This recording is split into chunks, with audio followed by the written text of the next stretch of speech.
At 3:47 in the morning, Celine Vale watched the man she loved marry another woman on live television and realized she'd been nothing but collateral damage in someone else's empire. Rain hammered the safe house windows. Her packed bag sat by the door like a tombstone. Roman Duval had promised her midnight. He'd promised her freedom. Instead, she got a wire transfer and a text telling her to disappear.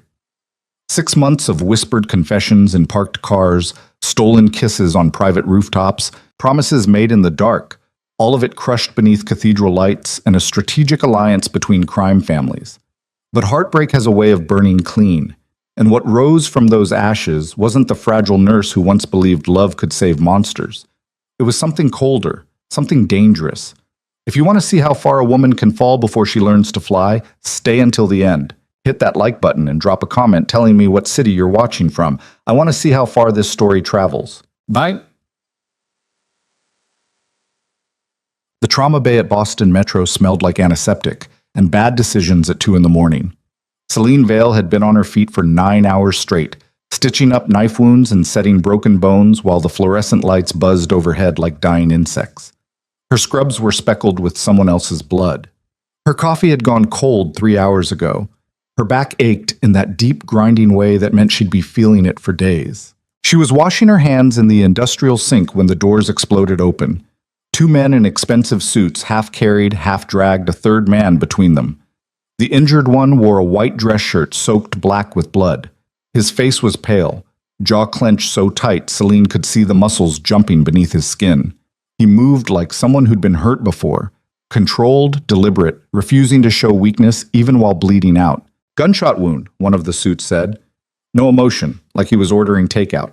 Celine's attending physician, Dr. Reeves, took one look at the trio and stepped back. "We need to call—" "No police." The injured man's voice cut through the chaos like a blade. He looked directly at Celine. His eyes were dark, almost black, and completely steady despite the blood loss. "Just fix it." Dr. Reeves hesitated. Standard protocol demanded they report gunshot wounds. But something about the way the 2 suits positioned themselves, hands inside their jackets, expressions flat and dangerous, made protocol feel suddenly negotiable. "I'll handle it," Celine heard herself say. She didn't know why. Maybe it was exhaustion. Maybe it was the way the injured man looked at her. Not pleading, not threatening, just waiting. Like he already knew she'd help him and was simply giving her time to catch up. Dr. Reeves shot her a warning look but didn't argue. The suits deposited their cargo on the exam table and melted back toward the doors. One of them paused. "You got 30 minutes, he told Celine. "Then we're gone, with or without him." The doors swung shut. Celine was alone with the stranger who might die on her table. She moved on autopilot, years of training overriding the screaming voice in her head that said this was monumentally stupid. She cut away his shirt. The bullet had entered just below his left collarbone, missing the subclavian artery by maybe half an inch. Lucky. Unlucky enough to get shot, lucky enough that it hadn't killed him immediately. "I need to give you something for the pain," she said, reaching for the medication cart. His hand shot out, fingers closing around her wrist. Not hard, just firm enough to stop her. "No anesthesia." "That's insane, I've been shot before." His voice was steady, almost conversational. "I need to stay conscious, just do it." Celine stared at him. Up close, she could see he was younger than she'd initially thought, maybe early 30s. Sharp cheekbones, dark hair pushed back from his forehead, a mouth that looked like it rarely smiled. Handsome in that severe, carved-from-marble way that made people nervous. "I could hit a nerve," she said. "You could go into shock." "Then work fast." Something in his tone made it clear this wasn't up for debate. Celine pulled her wrist free and grabbed her instruments. Fine. If he wanted to be a martyr, that was his funeral. Except she was the one who'd have to explain the corpse. She irrigated the wound, her hand steady even as her pulse hammered. The bullet was lodged against bone, visible through the torn muscle tissue. She'd have to extract it carefully, avoid fragmenting it, minimize the damage. The man didn't make a sound, not when she inserted the forceps, not when she carefully worked the bullet free, not when she began debriding the damaged tissue. He just stared at the ceiling, breathing slow and controlled like he was somewhere else entirely. "What's your name?" Celine asked, partly to distract him, partly because she needed to distract herself from the absolute insanity of what she was doing. Does it matter? I'm elbow deep in your chest cavity. Seems like we should at least be on a first-name basis. The corner of his mouth twitched, not quite a smile. Roman, Celine, Greek goddess of the moon. He said it without inflection, just stating a fact. Your parents were optimistic. My mother read too much mythology. She dropped the bullet into a metal dish with a sharp clink. Your parents clearly had a thing for empire builders. They had a thing for legacy. His jaw tightened. Didn't ask me what I wanted. Celine started suturing. The wound was clean now, the bleeding controlled. She worked in silence for several minutes, her needle pulling silk thread through skin with practiced precision.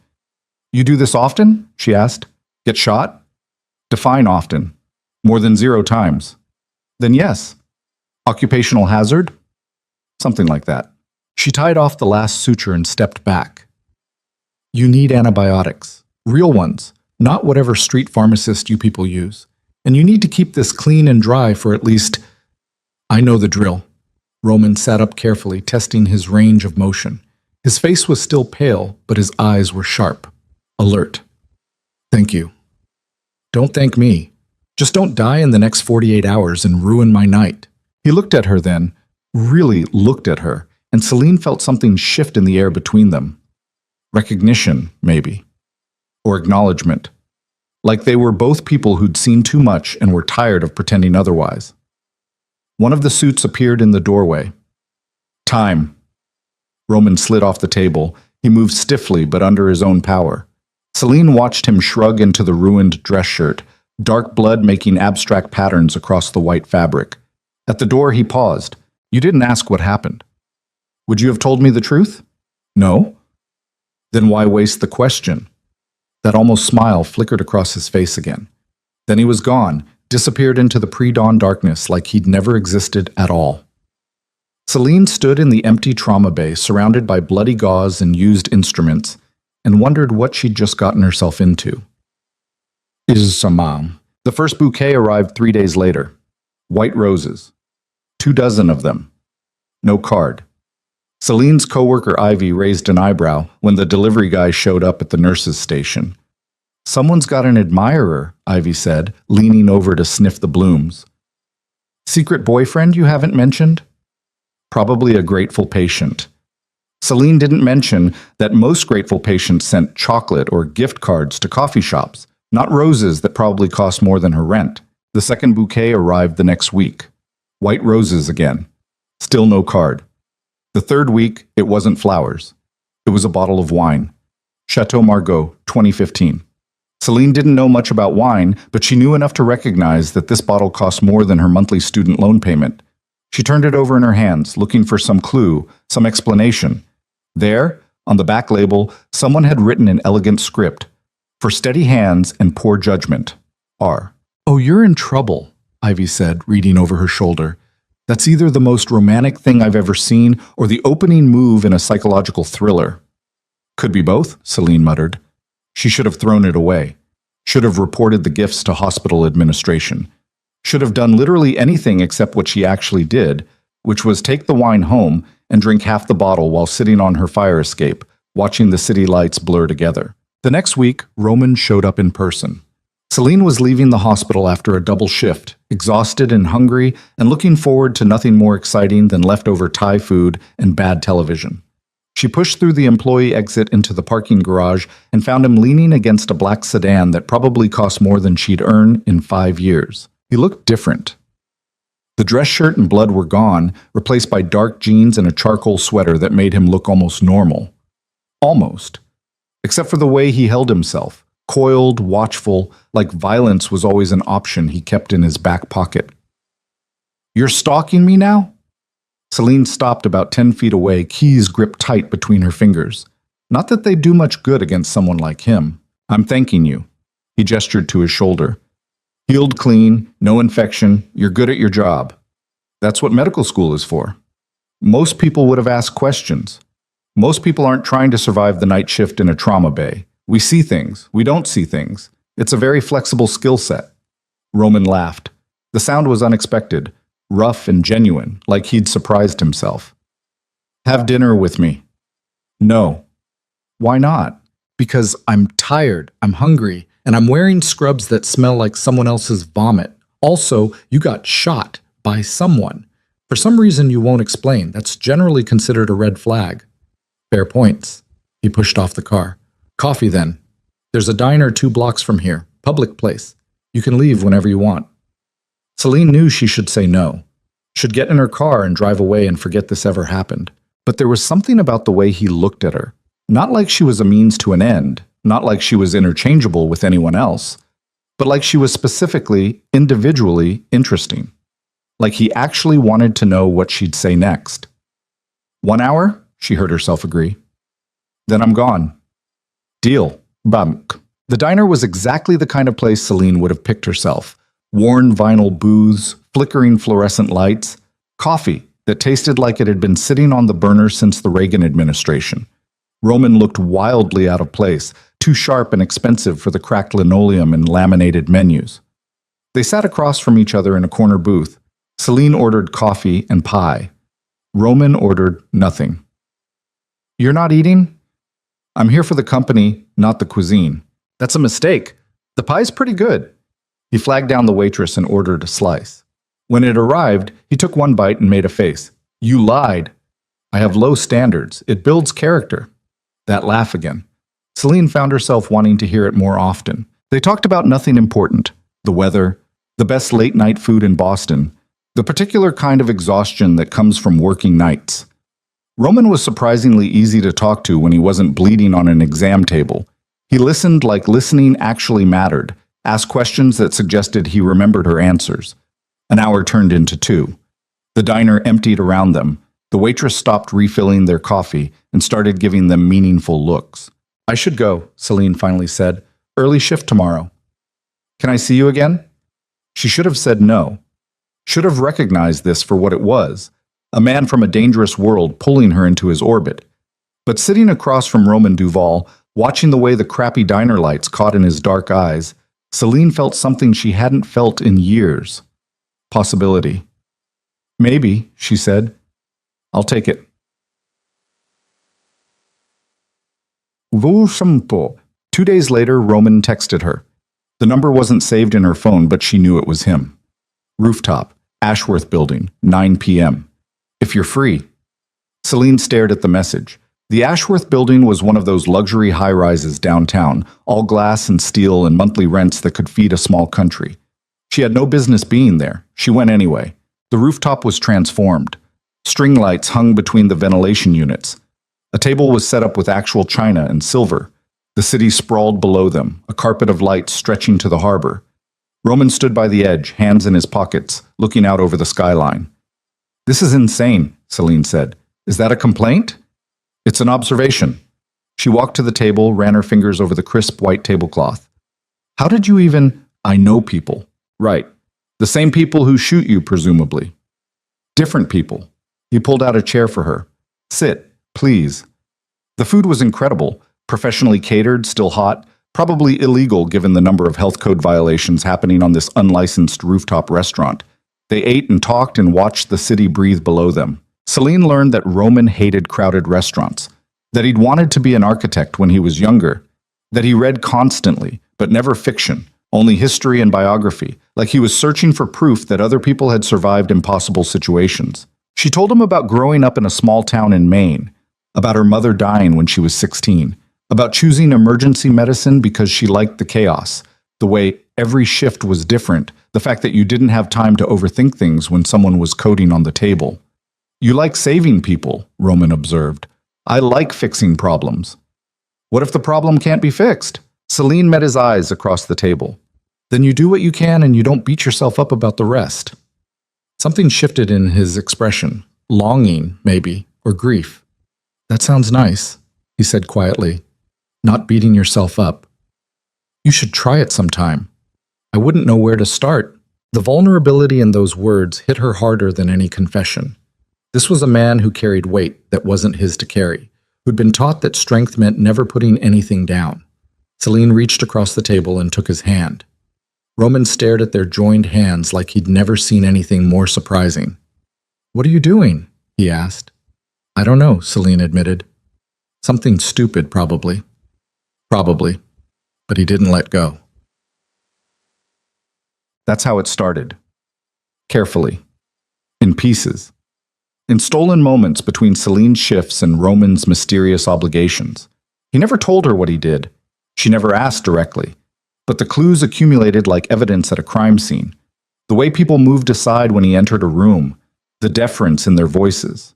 The black SUVs that occasionally appeared outside her apartment building. The fact that he carried a gun the way most people carried their phone, casually, automatically, like it was just another item in his pocket.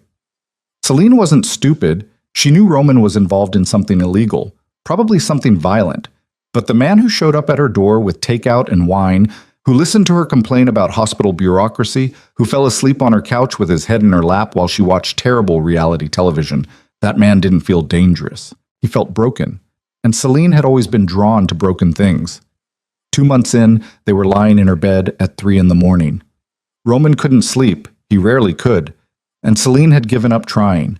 They were tangled together under her cheap cotton sheets, his fingers tracing absent patterns on her bare shoulder. Tell me something true, she said into the darkness. I'm here. That's true.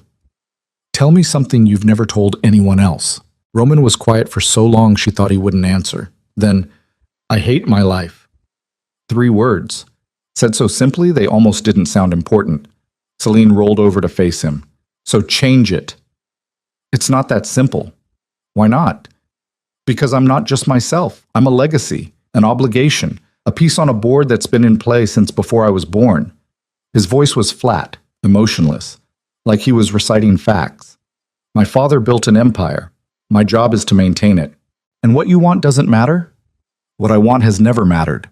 Celine pressed her palm against his chest, felt his heartbeat steady beneath her hand. It matters to me, she said. Roman pulled her closer, buried his face in her hair. She felt him shake, just once, so briefly she might have imagined it, and realized with startling clarity that she was holding someone who'd forgotten how to be held. I can't give you normal, he whispered. I can't give you safe. I can't even promise you tomorrow. I'm not asking for promises. What are you asking for? This. Right now. Just this. So they stayed there, wrapped around each other in the dark, pretending the morning would never come. Ugh. But mornings always came. And with them, reality. Celine started noticing the surveillance, black cars that appeared too regularly, men in suits who watched her apartment from across the street, the feeling of being followed even when she couldn't spot anyone specific. Ivy noticed, too. You need to be careful, she said one afternoon during their break. They were sitting in the hospital cafeteria, picking at mediocre salads and pretending they weren't exhausted. Whoever this guy is, he's bringing heat. It's fine. Celine, someone followed you to work yesterday. I saw the car. Roman would never hurt me. I'm not worried about Roman hurting you. I'm worried about whoever Roman's running from hurting you to get to him. Celine set down her fork. What am I supposed to do? Just walk away? Would that be so terrible? Yes. The word came out harder than she'd intended. Yes, it would. Ivy studied her with worried eyes. You're in love with him. It wasn't a question. Celine didn't answer, didn't need to. The truth was written all over her face. Then you need to make him choose, Ivy said quietly. Whatever life he's living, whatever he's into, he needs to pick you or pick that, because you can't have both, not safely. Touched. That night, Celine tried to talk to Roman about it. They were in his car, a different one this time, something expensive and German, parked on a quiet street overlooking the harbor. He'd picked her up after her shift, said he wanted to show her something. They'd ended up here, watching container ships move through the dark water like sleeping giants. We need to talk about what happens next, Celine said. Roman's hands tightened on the steering wheel. What do you mean? I mean, people are watching me, following me. I can't keep pretending that's normal. I'll make it stop. That's not the point. The point is that your life and my life don't fit together, and we keep avoiding talking about it. What do you want me to say? I want you to tell me the truth, all of it. What you do, who you are, what I'm actually part of here. Roman was silent for a long time. The only sound was the distant horn of a ship coming into port. My family runs things, he finally said. Territories, businesses, operations. My father controls the East Coast. When he dies, I take over. What kind of operations? The kind that don't get discussed in polite company. I'm not polite company. I'm the woman you're sleeping with. I deserve honesty. Roman turned to look at her. In the dim light from the dashboard, his face looked carved from stone. If I tell you everything, you'll leave. If you don't tell me, I'll leave anyway. Then we're at an impasse. Frustration burned in Celine's chest. You talk about wanting to escape, but you won't actually do anything about it. You talk about hating your life, but you won't change it. At some point, Roman, you have to decide if you're a prisoner or a coward.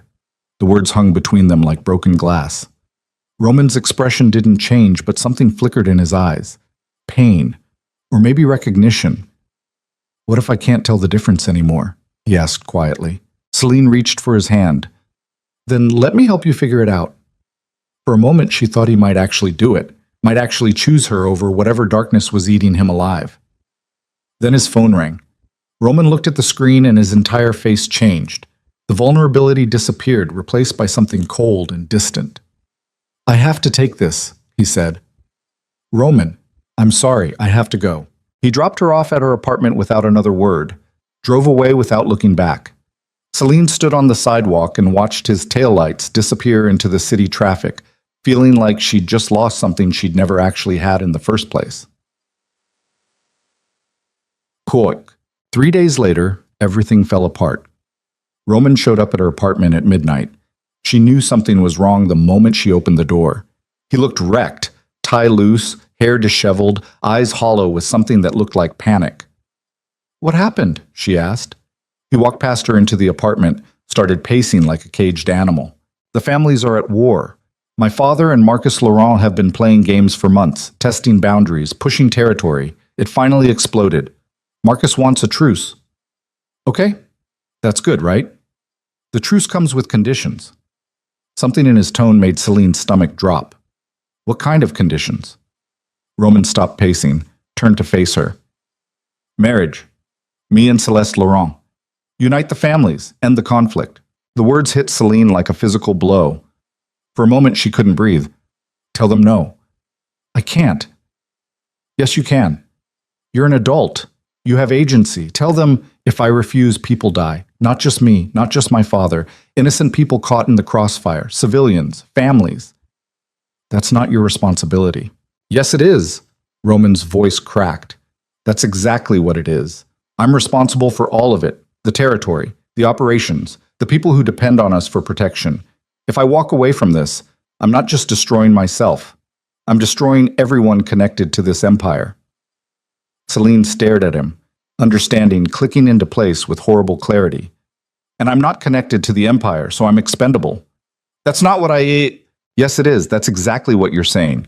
Celeste Laurent matters because she's politically valuable. I don't matter because I'm just some nurse you're sleeping with. You matter more than any of them. Roman crossed the room, grabbed her hands desperately. That's why I'm here. I need 2 weeks. Just 2 weeks to figure this out. To find another way. Then we run. Run where? Anywhere. Everywhere. I'll burn it all down if that's what it takes. But I need time. Celine looked at their joined hands, at Roman's face, pleading and desperate, at the future collapsing around them. Promise me, she whispered. Promise me, she whispered. Promise me this isn't just another lie you're telling yourself. I swear to you, 2 weeks, then we disappear together. She wanted to believe him, wanted it so badly it physically hurt. So she chose hope over logic, chose love over self-preservation. Okay, she said. 2 weeks. Roman pulled her into his arms, held her like she was the only solid thing in a dissolving world. I love you, he said into her hair. I know I've never said it, but I love you more than I've ever loved anything. I love you too. They stayed like that for hours, wrapped around each other, trying to memorize the feeling of being whole. Neither of them mentioned that 2 weeks might as well be forever when you're standing at the edge of a cliff. The next 14 days were torture. Roman's calls became shorter, his texts more sporadic. The warmth between them cooled to something mechanical and distant, like he was already practicing how to let her go. Celine tried to be patient, tried to trust him, But doubt crept in like poison. She started making plans anyway, just in case. She looked at apartments in Portland, researched clinics that needed nurses, created an escape route for herself because hoping for the best didn't mean ignoring the worst. On day 12, Roman stopped responding to her messages entirely. On day 13, Ivy grabbed her after shift. "You need to see this," she said, shoving her phone towards Celine. It was a society blog. The headline read, "Duval-Laurent wedding confirmed for Saturday. Private ceremony unites two dynasties." Below it was a photo of Roman and Celeste leaving some charity gala together.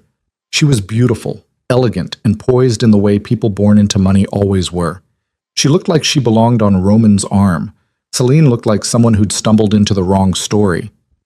"I'm sorry," Ivy said quietly. Celine handed back the phone. "It's fine. He said he'd handle it." "Celine, he'll handle it." But she heard the desperate edge in her own voice. On day 14, the day Roman had promised they'd run, Celine packed a bag anyway. She'd been given an address, a safe house by the lake, 40 minutes outside the city. Roman said to be there by midnight. She arrived at 8, too anxious to wait any longer. The house was empty. Dark. Rain was starting to fall, light and steady, tapping against the windows like fingers. Celine sat on the cracked leather sofa and watched the clock. Midnight came. Roman didn't. At 2 a.m., her phone buzzed. A message from an unknown number. "Turn on the news." Celine grabbed the remote with shaking hands. The broadcast was live, some kind of society event. And there, standing beneath cathedral lights in a black tailored suit, was Roman Duval. Next to him stood Celeste Laurent in a white wedding dress. The ceremony was already underway. Celine watched Roman take Celeste's hand, watched him recite vows that should have been meant for someone else. Watched him become a man she didn't recognize. The headline scrolled beneath them. Roman Duval weds Celeste Laurent in secret union of two crime dynasties. Something inside Celine cracked. Not her heart, deeper than that. Her phone buzzed again. "I'm sorry. I had no choice. The money I sent will help you disappear. Don't contact me again." Our money. As if their love could be buried beneath a wire transfer. As if she was just another problem to be solved, another loose end to be tied off. Celine sat in the dark safe house, rain pounding harder now, and felt herself transform. The fragile parts of her, the ones that still believed in happy endings, that still thought love could save people, burned away like dead wood. What remained was something colder, clearer. She wasn't going to disappear. She wasn't going to take his money and pretend none of this had happened. She was going to walk straight into Roman Duval's new life and make him look her in the eye while he explained why she hadn't been worth fighting for. Celine stood up, grabbed her bag, and walked out into the storm. The wedding reception was being held at the Laurent estate. She had no invitation, no plan, no backup. She had a friend, Luca Reiner, a low-level soldier in the Duval organization, who owed her a life debt from a night 6 months ago when she'd patched up his brother without asking questions. One phone call. That's all it took.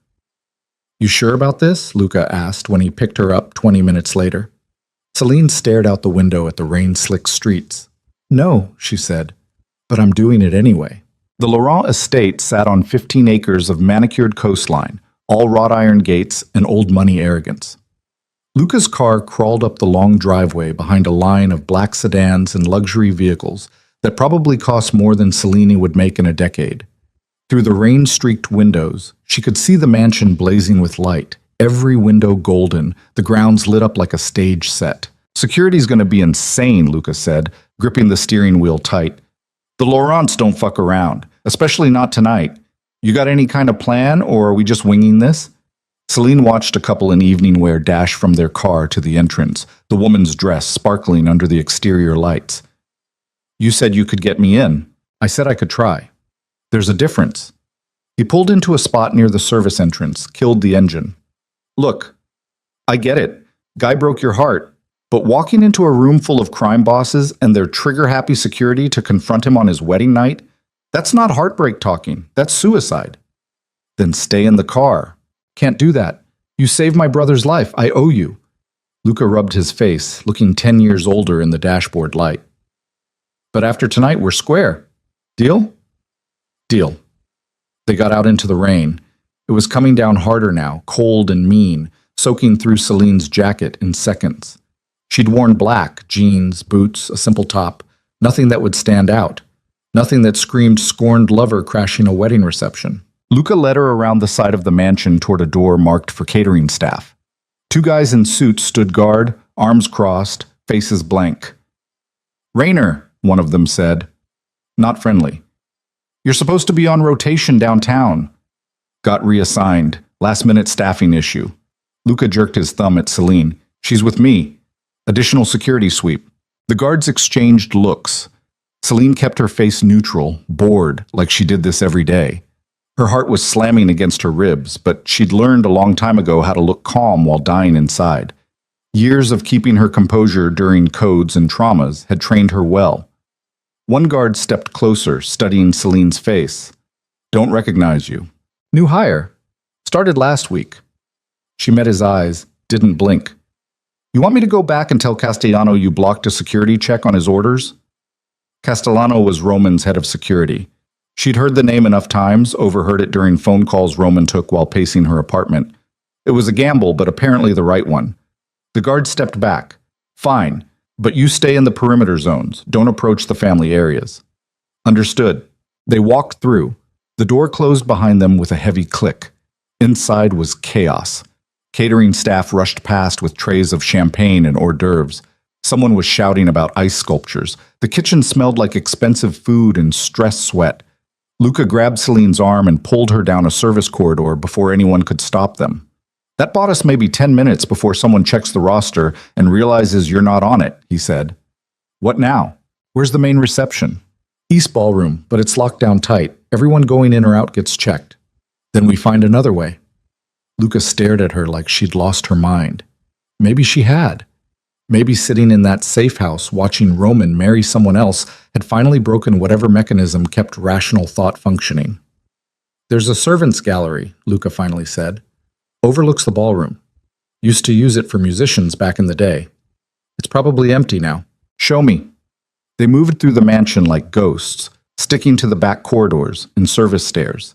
Celine caught glimpses of the party through open doors, crystal chandeliers, women in designer gowns, men in tuxedos that cost more than cars. The wealth was suffocating. Everywhere she looked, money and power pressed in on itself, dense and toxic. The servants' gallery was accessed through a narrow door hidden behind a tapestry. Luca picked the lock in under 30 seconds. Inside was a dusty corridor that opened onto a balcony overlooking the ballroom below. "This is as far as I go," Luca whispered. "You've got eyes on the room. But Celine, getting out is going to be harder than getting in." "I know." "Do you?" "Because once they figure out you're here, there's no talking your way free. These people solve problems permanently." Celine looked at him. Luca was young, maybe 25, with the kind of face that still held echoes of whoever he'd been before the Duval organization got its hooks in him. Good person trapped in a bad life. Like Roman, like all of them probably. "Thank you," she said, "for everything." Luca nodded, then slipped back out the way they'd come. The door clicked shut. Celine was alone. She moved to the edge of the balcony and looked down. The ballroom was massive, all marble floors and gilded columns. Hundreds of people filled the space, talking and laughing and drinking like this was any normal celebration. A string quartet played something classical in one corner. Waiters circulated with champagne. And there, standing near the center of it all, was Roman.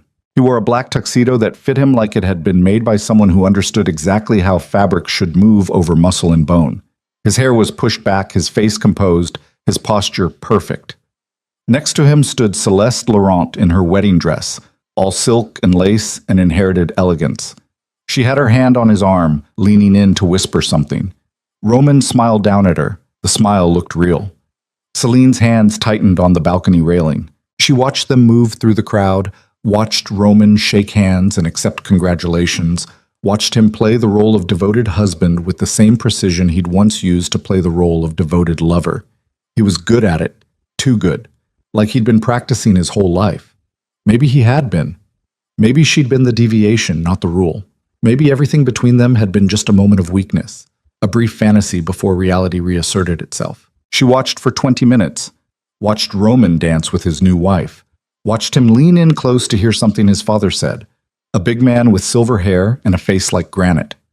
Watched him navigate the room like he owned it, which she supposed he did, or would, eventually.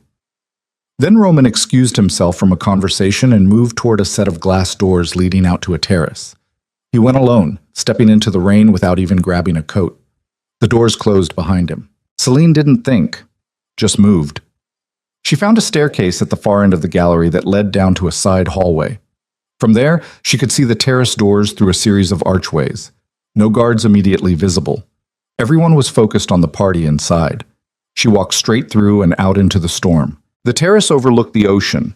Below, waves crashed against rocky cliffs, white foam glowing in the darkness. The wind was brutal, cutting through Celine's wet clothes. Roman stood at the marble railing, hands braced against the stone, head bowed like he was praying, or confessing.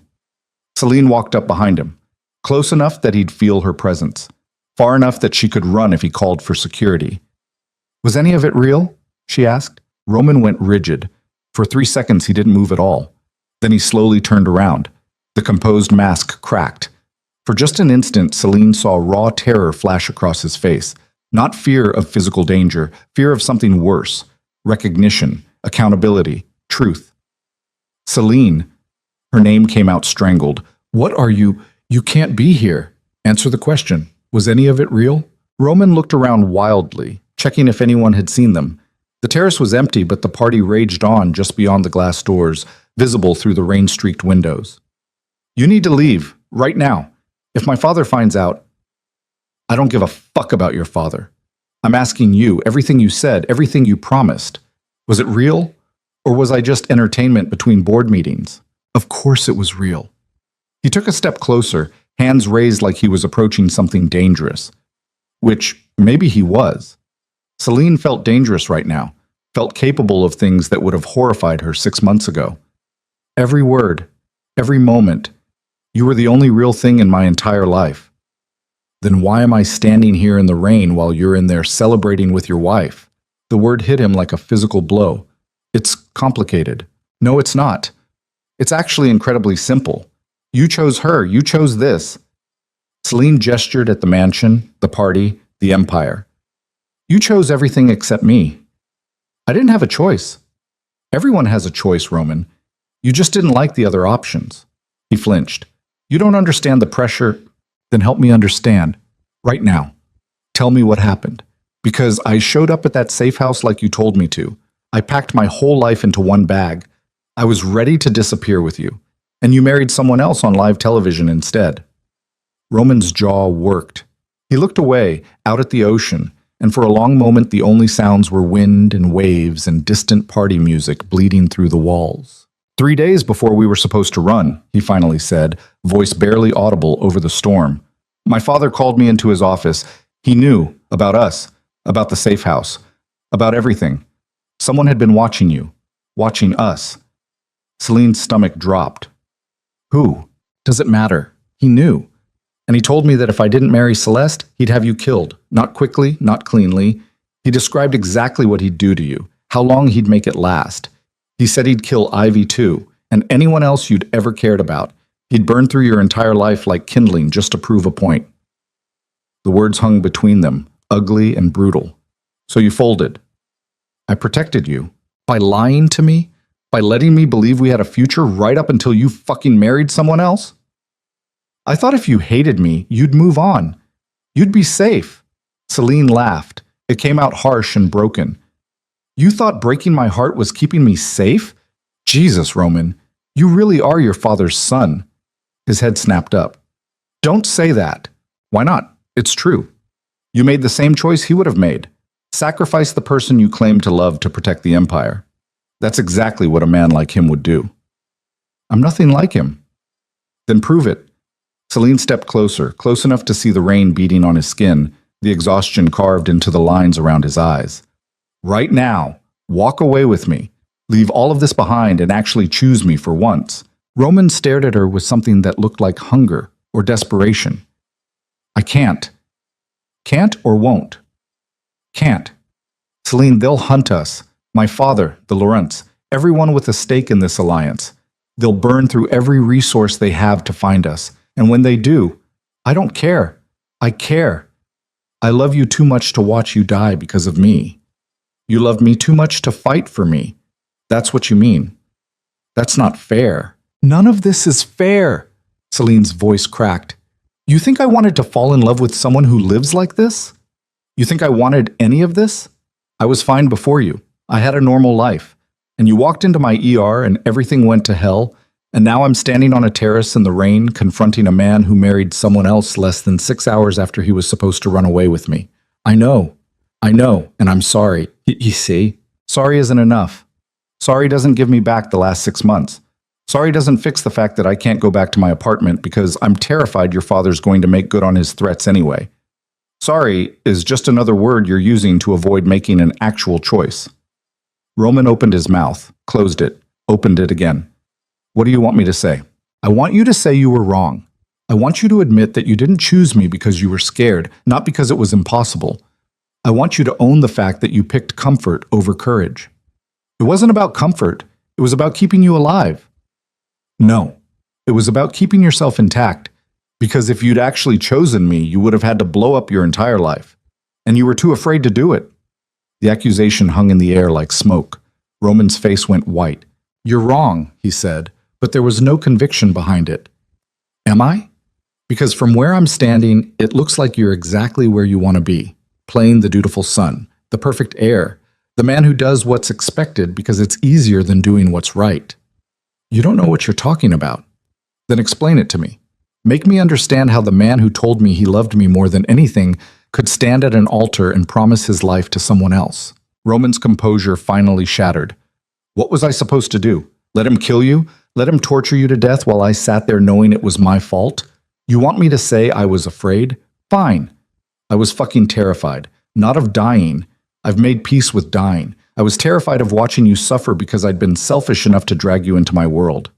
So you sacrificed us instead. Yes, I sacrificed us to save you. And I'd do it again. I'd make the same choice 1,000 times because you being alive and hating me is better than you being dead, because I wasn't strong enough to let you go. Celine felt something crack inside her chest. Not her anger, that was still burning hot and fierce, but underneath it, underneath the rage and betrayal, was grief, pure and devastating, because he actually believed what he was saying, believed he'd saved her, believed breaking her heart was an act of love instead of an act of cowardice. You didn't save me, she said quietly. You destroyed me. And the worst part is you did it while convincing yourself you were being noble. Roman reached for her. She stepped back. Don't touch me. Don't you fucking dare touch me. Celine, you want to know what I did after I watched you get married? I drove here. I convinced someone to help me sneak into your wedding reception. I walked through your father's house past dozens of armed men who would probably kill me if they knew I was here. You know why? Because I needed to look you in the eye and hear you say it. I needed you to tell me the truth, to my face, like I deserved. I'm telling you the truth now. No, you're not. You're telling me a story you've convinced yourself is true, but the actual truth is simpler.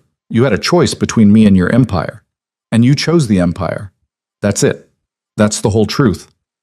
That's not... Yes, it is. And the really pathetic part? I would have chosen you. If someone had put a gun to my head and told me to pick between you and everything else in my life, I would have picked you. Because that's what love is supposed to mean. It's supposed to mean that person matters more than your safety, more than your comfort, more than your fucking empire. Roman's face was wet. Celine couldn't tell if it was rain or tears. I couldn't let him hurt you, so you hurt me yourself instead. That's so much better.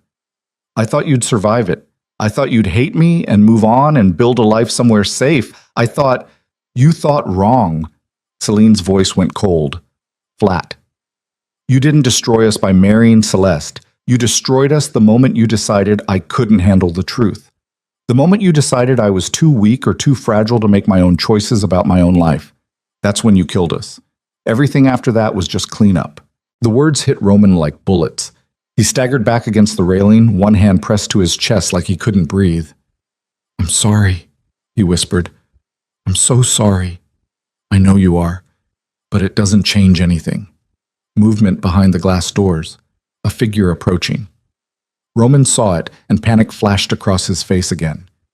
You need to go, Right now, if anyone sees you, let them see. I don't care anymore. I care. Celine, please, I'm begging you. Leave. Get as far from here as possible and don't look back. Why? So you can pretend I never existed? So you can play house with your strategic wife and forget you ever wanted something real? So you can live. So you can have the future I couldn't give you. The door opened. A man stepped out onto the terrace. One of the security team, big and professional looking, scanning the space with practiced efficiency. His eyes landed on Celine and his hand moved inside his jacket. Roman stepped between them instantly. She's leaving. No trouble. Just a guest who got turned around. The guard didn't buy it. Celine could see him calculating, trying to place her, figure out what threat level she represented. His hand stayed inside his jacket. Mr. Duval, I need to I said she's leaving. Stand down. They stared at each other. The guard's jaw tightened. But he was Roman's man, not the Laurent's, and after a long, tense moment, he nodded and stepped back inside. Didn't take his eyes off Celine. Didn't move his hand away from whatever weapon he was carrying. Roman turned back to Celine.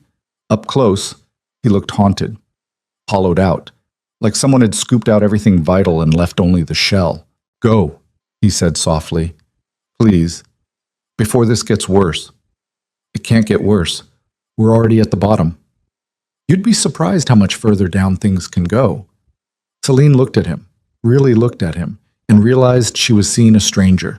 The man she'd fallen in love with had never existed. That version of Roman had been a fantasy, a performance, a beautiful lie they'd both wanted to believe. This was the real Roman Duval, a man who chose survival over sacrifice, who chose fear over faith, who loved her just enough to break her heart, but not enough to actually fight for her. Goodbye, Roman, she said. She turned to leave, made it 3 steps before his voice stopped her. I do love you, for whatever that's worth. Celine looked back over her shoulder. It's worth exactly nothing. Then she walked away. Through the door past the guard who tracked her every movement, back through the mansion the way she'd come, moving fast now because adrenaline was wearing off and reality was crashing in. She'd actually done it, confronted him, demanded truth, and gotten exactly what she'd asked for.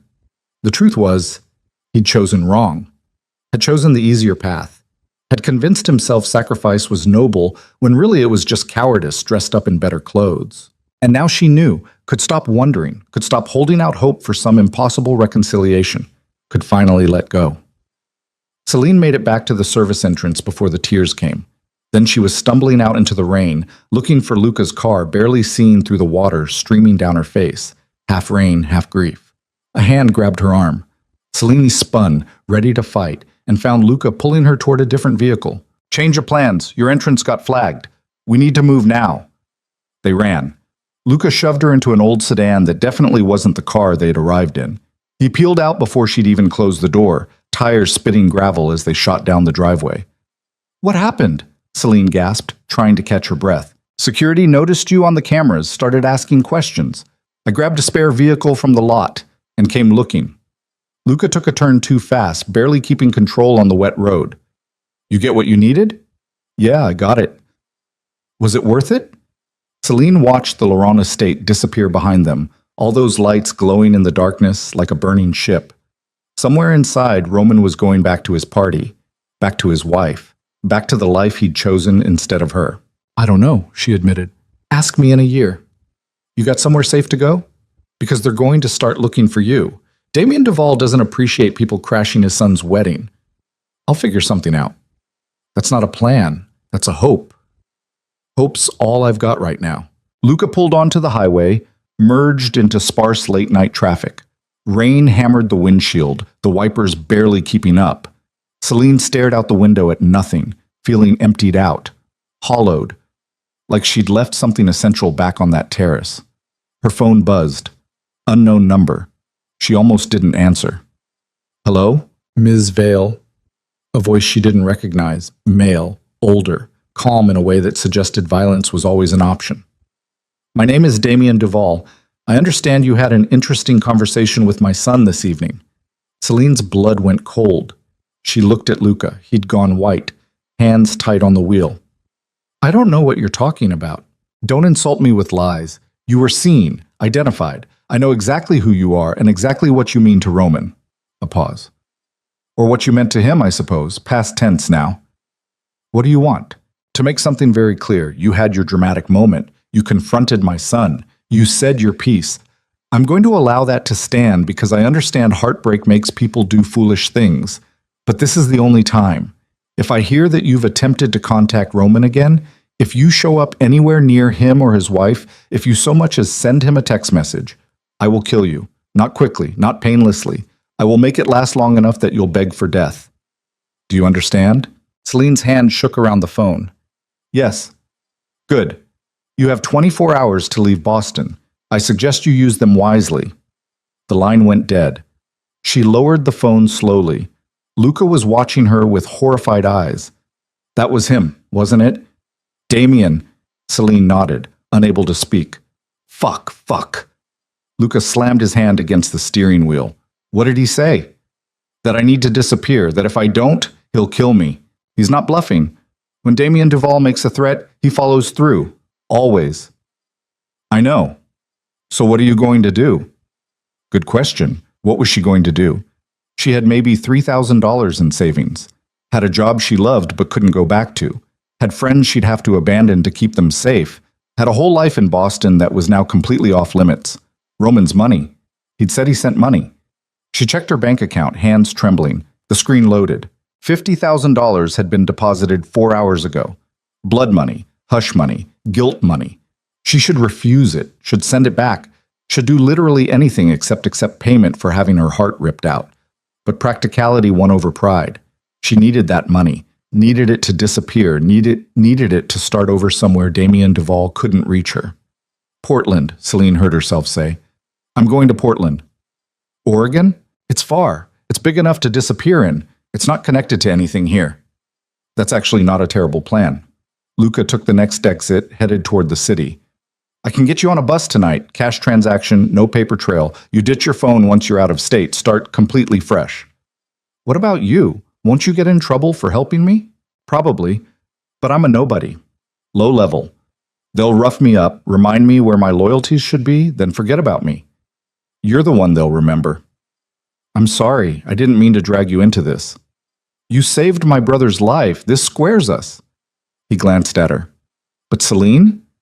Whatever you're feeling right now, anger, grief, whatever, you need to let it go. Carrying that across the country with you is just going to poison everything you try to build. How am I supposed to let it go? I loved him. I know, but love like that, the kind that exists in Roman Duval's world, it doesn't survive. It gets crushed under the weight of all the things that matter more. Money, power, legacy. You were always going to lose him. The only question was how much of yourself you'd lose in the process. The words hurt because they were true.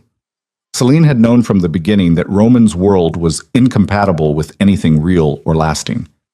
She'd just convinced herself she could be the exception. Turned out there were no exceptions, just casualties. Luca dropped her at a bus station downtown, handed her an envelope with cash and a burner phone. The phone's got my number in it. One-time use only. If you need help getting settled, call me. After that, delete it. Thank you. Don't thank me. Just survive. That's thanks enough. He drove away. Celine stood on the curb in the rain, exhausted and soaked and empty. The bus station was grimy and fluorescent and smelled like urine and desperation. A drunk guy slept on a bench. A young mother tried to keep two kids quiet while they waited for a delayed departure. Normal people living normal lives. The kind of life Celine used to have. The kind she'd traded for 6 months of illicit romance with a man who'd loved her just enough to break her, but not enough to choose her.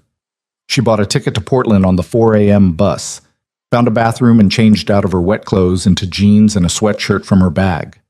Looked at herself in the cracked mirror above the sinks. She barely recognized the woman staring back. Her eyes looked older, harder, like something fundamental had shifted behind them. The fragile nurse who'd once believed love could save monsters was gone. Burned away in a safe house while watching the man she loved marry someone else on television. What remained was someone different. Someone who'd walked into a crime lord's house and demanded truth. Someone who'd survived heartbreak and come out the other side changed. Not better, not whole, but alive. And maybe that was enough. Celine splashed cold water on her face, shouldered her bag, and walked out to wait for the bus that would carry her away from everything she'd ever known.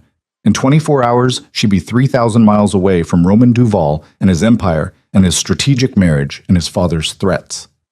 In 24 hours, she'd start building a life that belonged entirely to her. But first she had to survive the night. She sat on a plastic chair bolted to the floor and watched the clock crawl toward departure time. Every person who walked past made her flinch. Every car that pulled up outside made her heart race.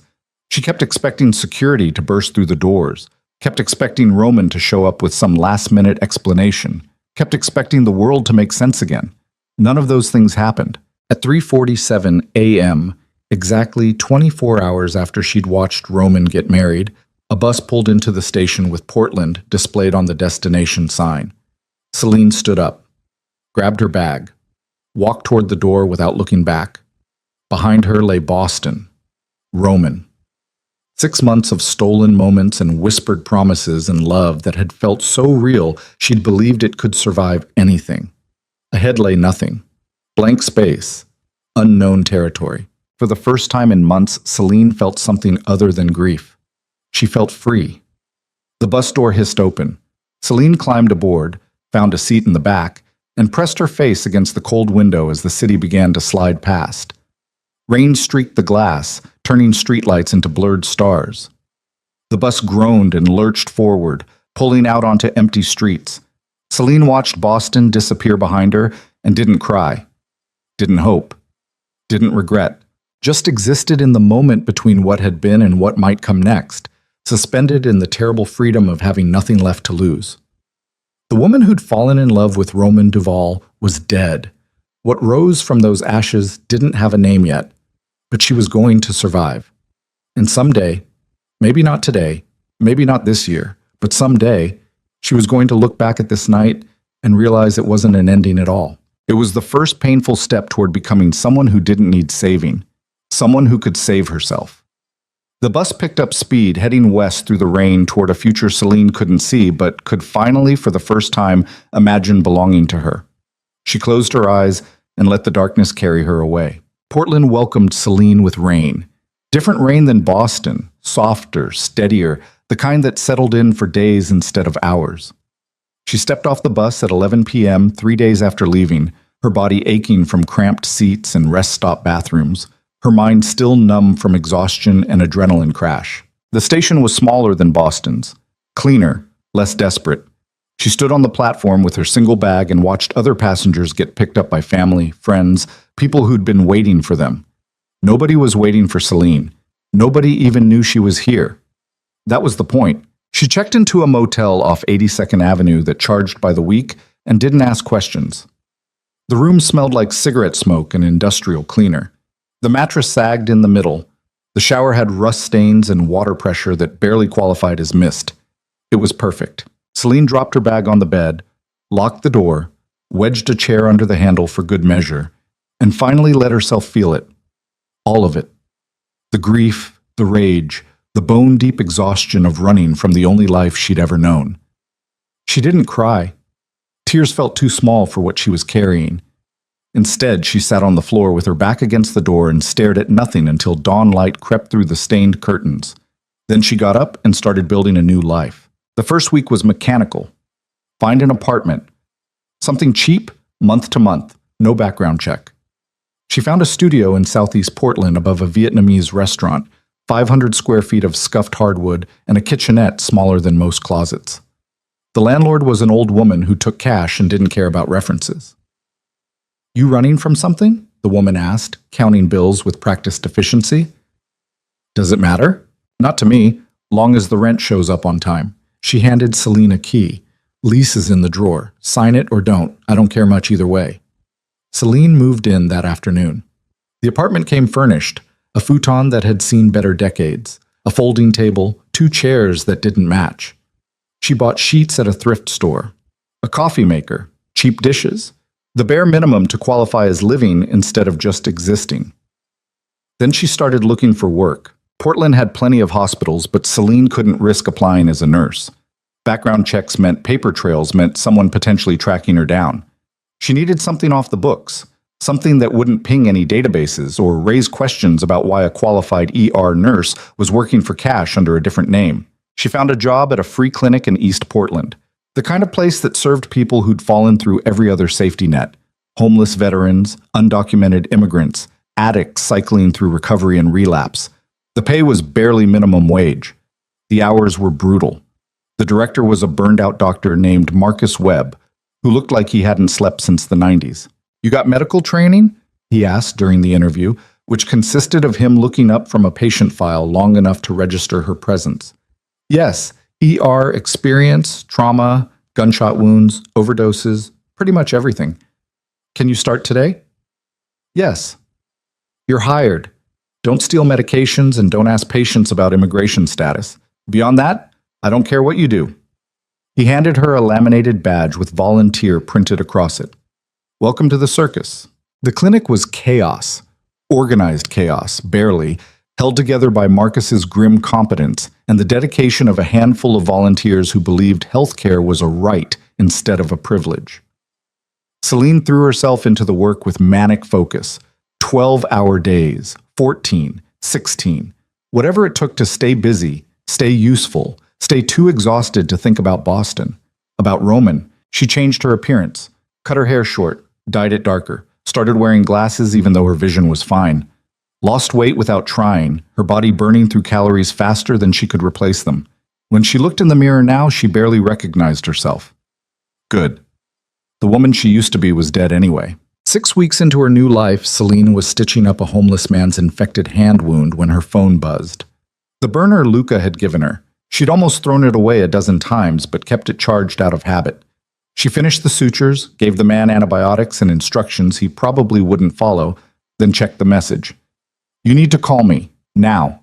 L." Celine's stomach dropped. She hadn't heard from Luca since Boston, hadn't wanted to. The plan was complete separation, total silence. Him reaching out meant something had changed, something bad. She stepped outside the clinic into the parking lot and dialed. Luca picked up on the first ring.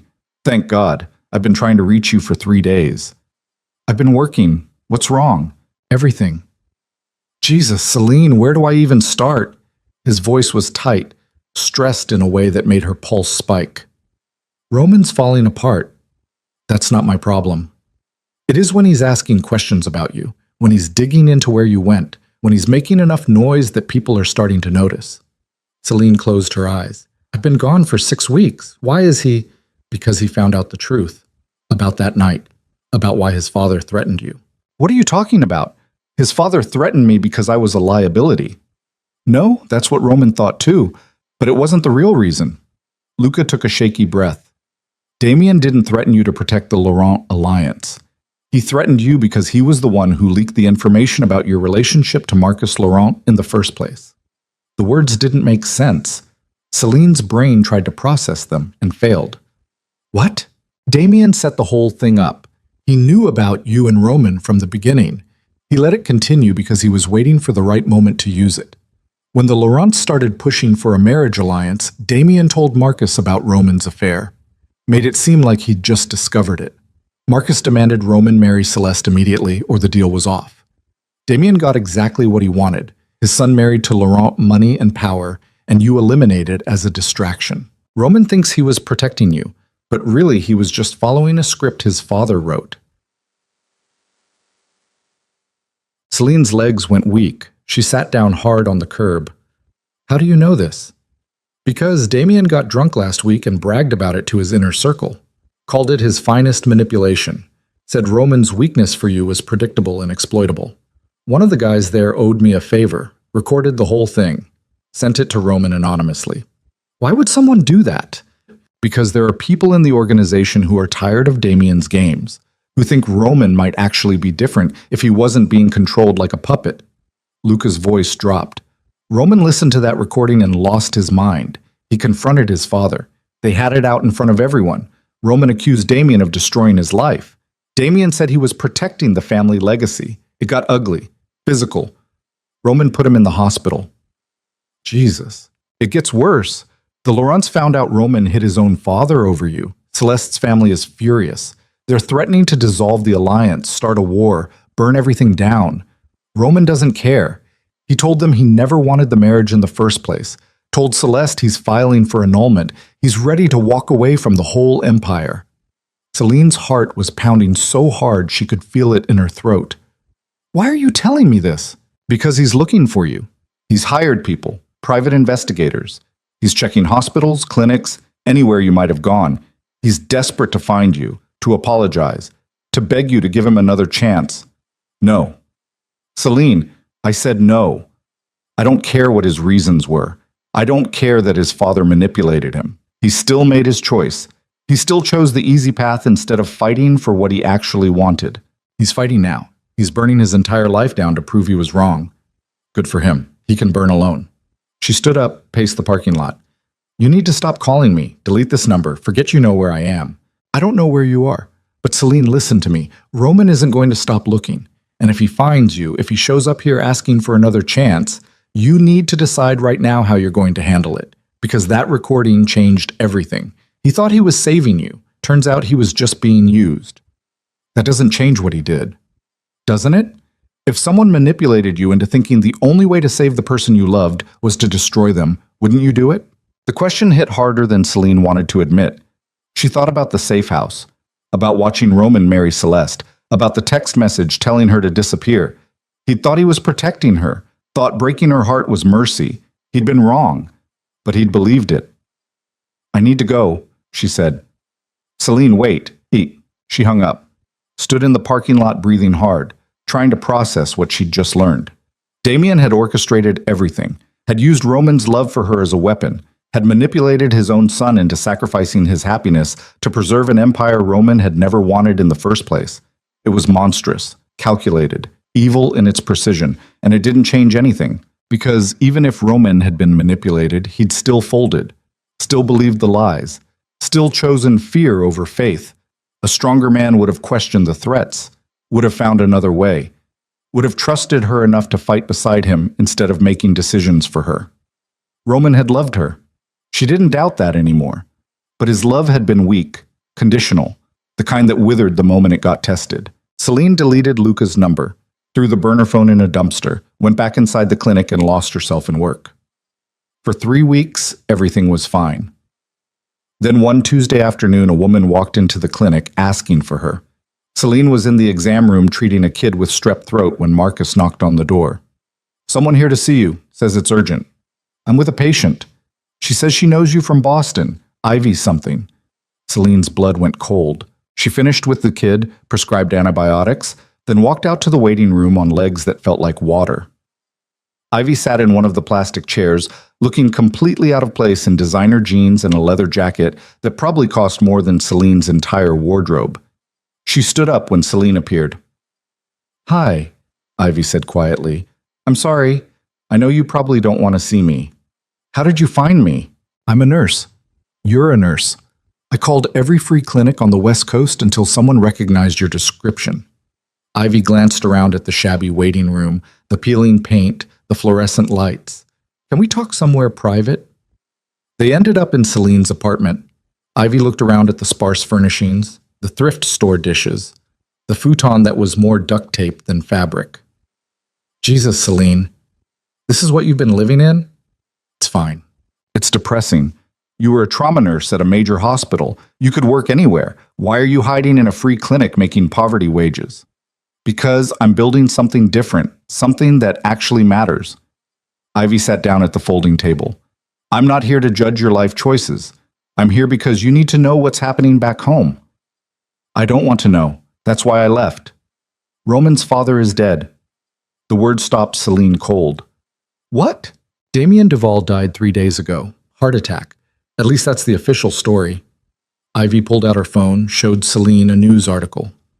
Crime boss Damien Duval dead at 58. Empire in chaos. The unofficial story is that someone close to him poisoned him. No proof, no suspects, but people are talking. Celine sat down slowly. You think Roman did it? I think Roman hated his father enough to do it. I think Roman blamed his father for destroying his relationship with you. I think Roman is now sitting on top of a crime empire with no one to control him anymore. Ivy met her eyes. And I think you need to come back to Boston. Are you insane? Hear me out. With Damien dead, the threats against you are meaningless.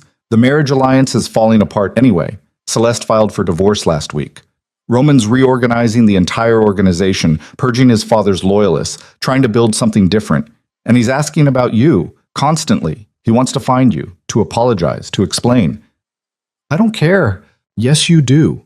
You wouldn't have run all the way to Portland if you didn't care. If it was really over, you'd have stayed in Boston and told him to go to hell. But you ran because you're still in love with him. I'm not... Don't lie to me. I know you. I know that look. You're in love with a man who destroyed you and you hate yourself for it. Ivy leaned forward. But Celine, what if you could have him? What if he's actually becoming the person you wanted him to be? Isn't that worth exploring? No, because he had a chance to be that person when it mattered, and he chose wrong. He chose wrong because he was being manipulated by a psychopath. His own father used his love for you as a weapon, and yeah, he fell for it. He believed the lies. He made the wrong call, but he was trying to protect you. Doesn't that count for something? Celine stood up, paced to the window. Outside, rain was starting again. It never really stopped in Portland, just paused between storms. Why are you really here? She asked. Roman didn't send you. You barely knew him. Ivy was quiet for a moment. When she spoke, her voice was softer. I'm here because I watched my best friend disappear in the middle of the night. I'm here because you won't return my calls. I'm here because the last time we talked, you sounded dead inside, and I'm worried about you. I'm fine. You're existing. That's not the same as fine. Ivy stood, walked over to stand next to her. Look, I'm not saying you owe Roman anything. I'm not saying you have to forgive him or take him back or whatever romantic gesture you're imagining. I'm saying you should at least talk to him, hear what he has to say, then make a choice based on who he actually is instead of who you think he is. I know who he is. He's a coward who chose his empire over me. He chose what he thought was your safety over his happiness. That's not cowardice.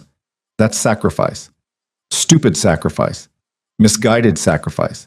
But sacrifice nonetheless. Celine wanted to argue, wanted to hold on to her anger because anger was easier than grief. But Ivy's words were cracking something open inside her chest. What if I go back and nothing's changed? She asked quietly. What if he's still the same person, just with better excuses? Then you walk away. Again. But at least you'll know. They stood in silence, watching rain streak down the window. Outside, Portland went about its business. Cars passing, people hurrying under umbrellas, the city breathing in its perpetual gray dampness. Celine thought about Roman, about the recording Luca had mentioned, about Damien orchestrating everything like a chess master moving pieces, about Roman finally standing up to his father and destroying his entire life in the process, about whether any of that actually mattered. I need to think about it, she finally said. Fair enough. Ivy grabbed her jacket. I'm staying at the Heathman for 3 days, room 412. If you decide you want to at least hear him out, call me. I'll set it up. How would you even... Because Roman gave me his number and told me if I ever heard from you to beg you to talk to him. He's desperate, Celine. I've never seen a man more destroyed by his own choices. Ivy left. Celine stood in her empty apartment and tried to decide if Roman's destruction was something she wanted to witness or something she wanted to avoid. For 2 days, she did nothing. Worked at the clinic, came home, stared at the walls. The question followed her everywhere. What if Ivy was right? What if Roman had genuinely changed? What if he was becoming someone worth believing in? On the 3rd day, Marcus pulled her aside after a shift. You've got someone asking questions about you, he said. Guy came by yesterday, well-dressed, professional, showed me a photo, asked if I knew you. Celine's stomach dropped. What did you tell him? Nothing. I don't talk to people who show up asking about my staff, but he's not the only one. There have been 3 different people in the last week, all asking about a woman matching your description, all very polite, all very insistent. I need to leave, probably, or you could face whatever you're running from, because in my experience, you can only run so far before the thing chasing you catches up anyway. That night, Celine called Ivy. Set it up, she said. 1 conversation, that's all. Thank you, I'll let him know. Not here. Not in Portland.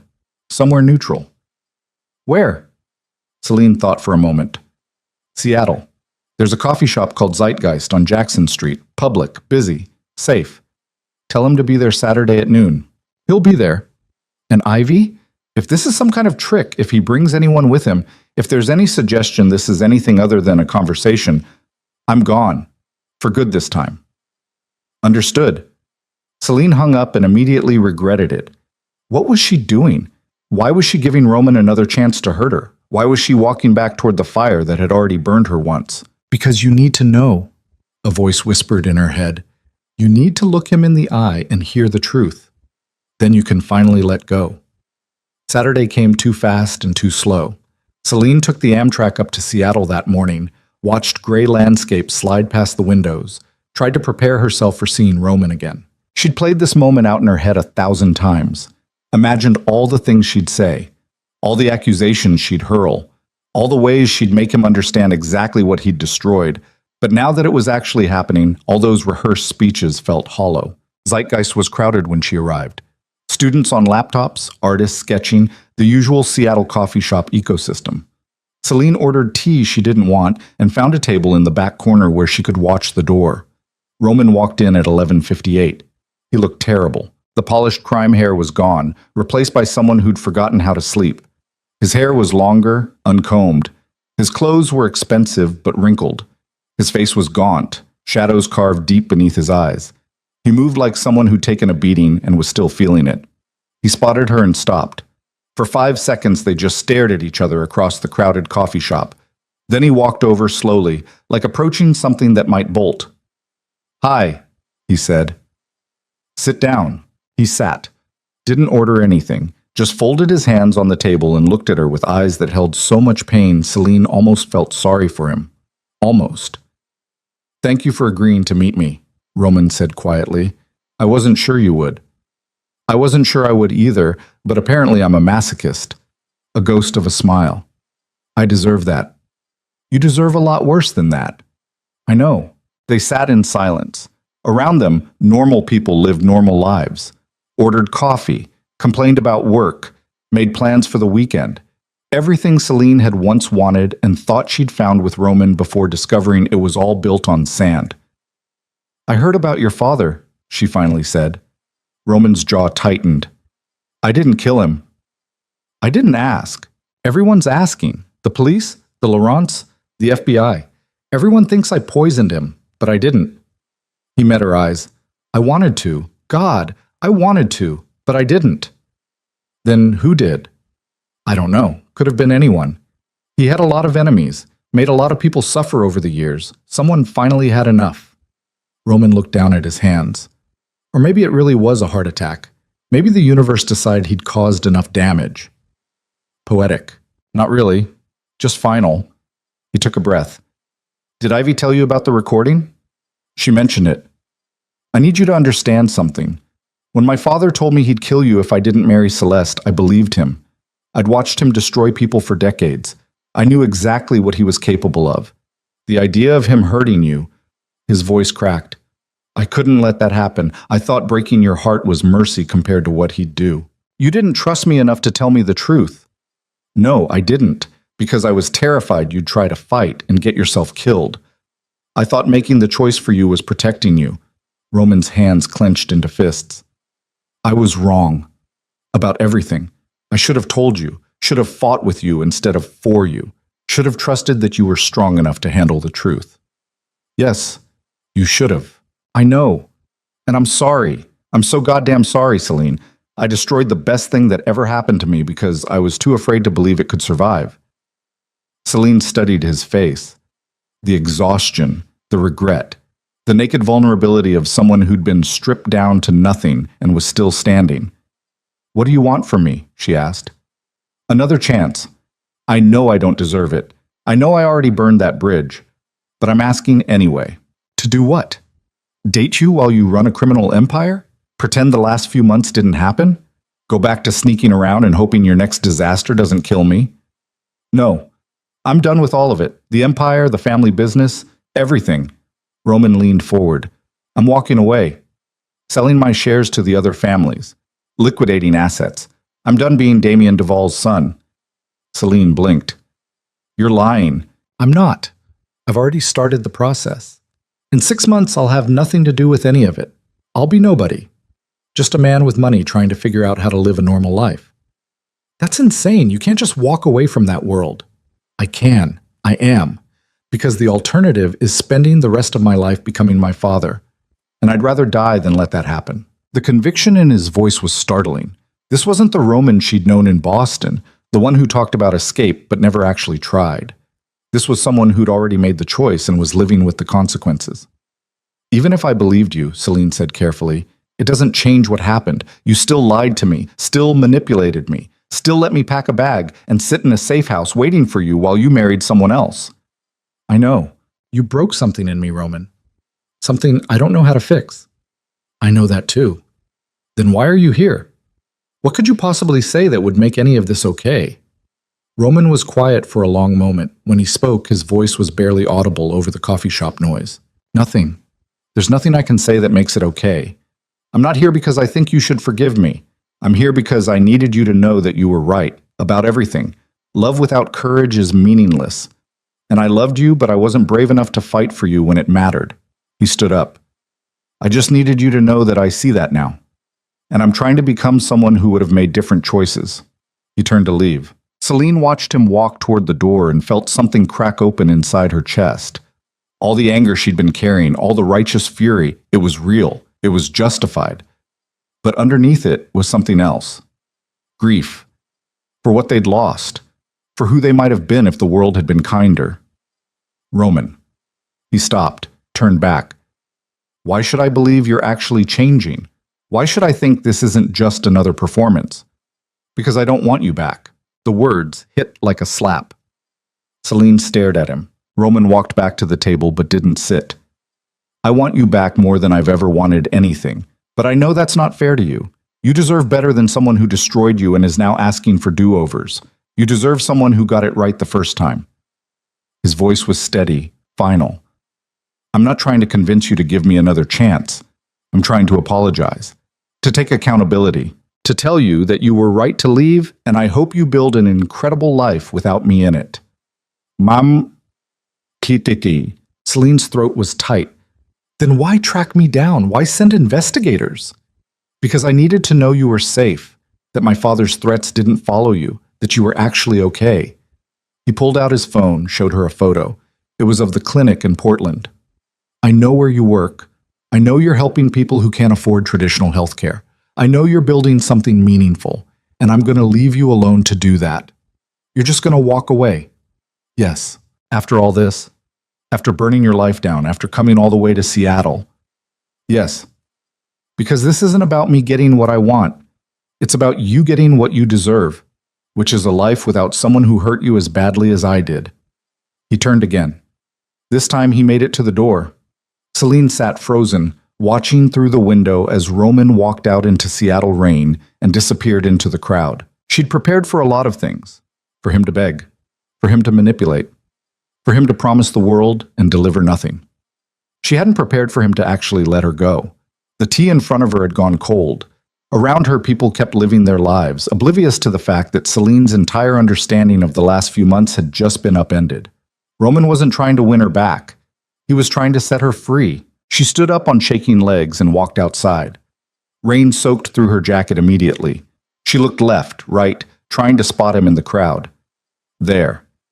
Half a block away, walking with his head down and his hands in his pockets.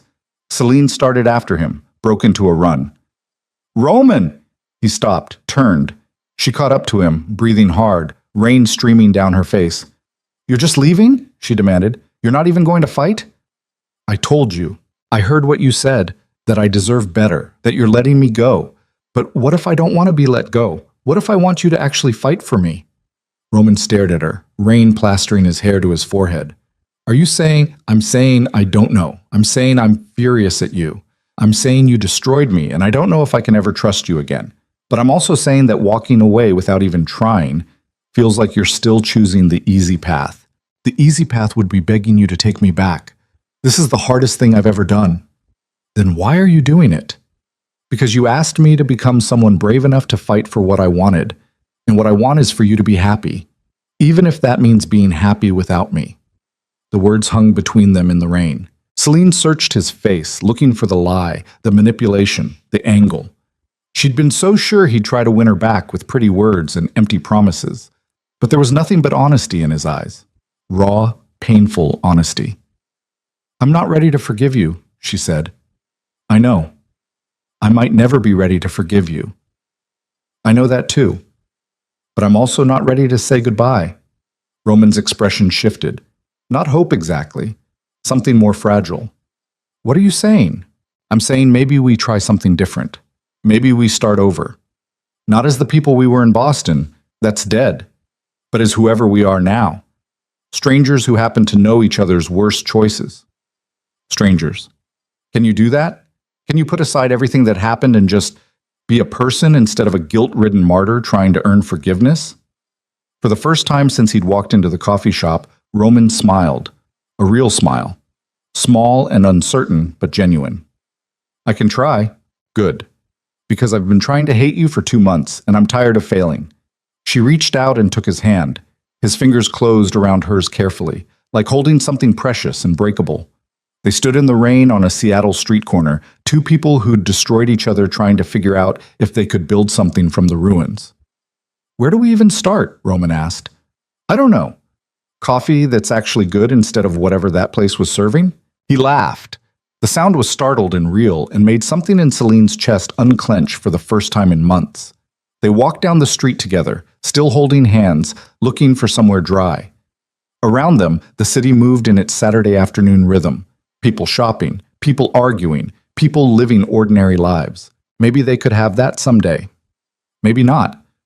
But for the first time since watching Roman marry Celeste on television, Celine felt like the future wasn't already written. They found a small cafe 3 blocks over, ordered actual food because neither of them had eaten properly in days, sat across from each other and talked about nothing important. The weather? Seattle versus Portland. The fact that Roman had never actually been to the Pacific Northwest before this weekend. Normal conversation. The kind that didn't carry the weight of empires or betrayals. It felt strange, fragile, like they were learning how to exist in the same space without everything catching fire. "I have a question," Roman said after they'd exhausted the topic of whether Seattle or Portland had better coffee. "Okay. That clinic where you work, the free one in Portland, what would it take to expand it, to serve more people?" Celine studied him. "Why?" "Because I have money. A lot of money. And no idea what to do with it now that I'm not using it to fund operations and pay off politicians. If you wanted to build something bigger, something that could actually make a difference, I could help. You want to fund a free clinic. I want to fund whatever you want to build. A clinic, a hospital, a network of healthcare centers across the West Coast. Whatever you think would help the most people." Celine sat back, processing. "That's not how you earn forgiveness." "I know, I'm not doing it to earn anything. I'm doing it because you're one of the few people I've ever met who gives a damn about helping people who can't help themselves. And that should be supported." Just like that. You'd throw money at my work. Not throw. Invest. There's a difference. Roman leaned forward. "Celine, I've spent my entire life watching money get used to hurt people, to control them, to destroy them. I'd like to try using it for something else, and I trust you to know what that something should be." She wanted to say no. Wanted to tell him she didn't need his money or his guilt-driven generosity. But the truth was, the clinic was barely staying afloat. They turned away patients daily because they lacked resources. Marcus was burning out. The whole operation was held together with duct tape and stubborn refusal to give up. With actual funding, they could help hundreds more people. Thousands. "I'd want full control," she said. "You don't get to dictate how the money's used or what patients we serve or any of it. You're just the funding source." "Done. And this doesn't mean we're together. This is a separate thing." "Understood. And if you pull the funding because we have a fight or you decide you're done trying to be a good person, I will personally hunt you down and make you regret it." Roman smiled. "I'd expect nothing less." They shook on it. The handshake lasted a few seconds too long, his thumb brushing over her knuckles in a way that sent electricity up her arm. Celine pulled back first.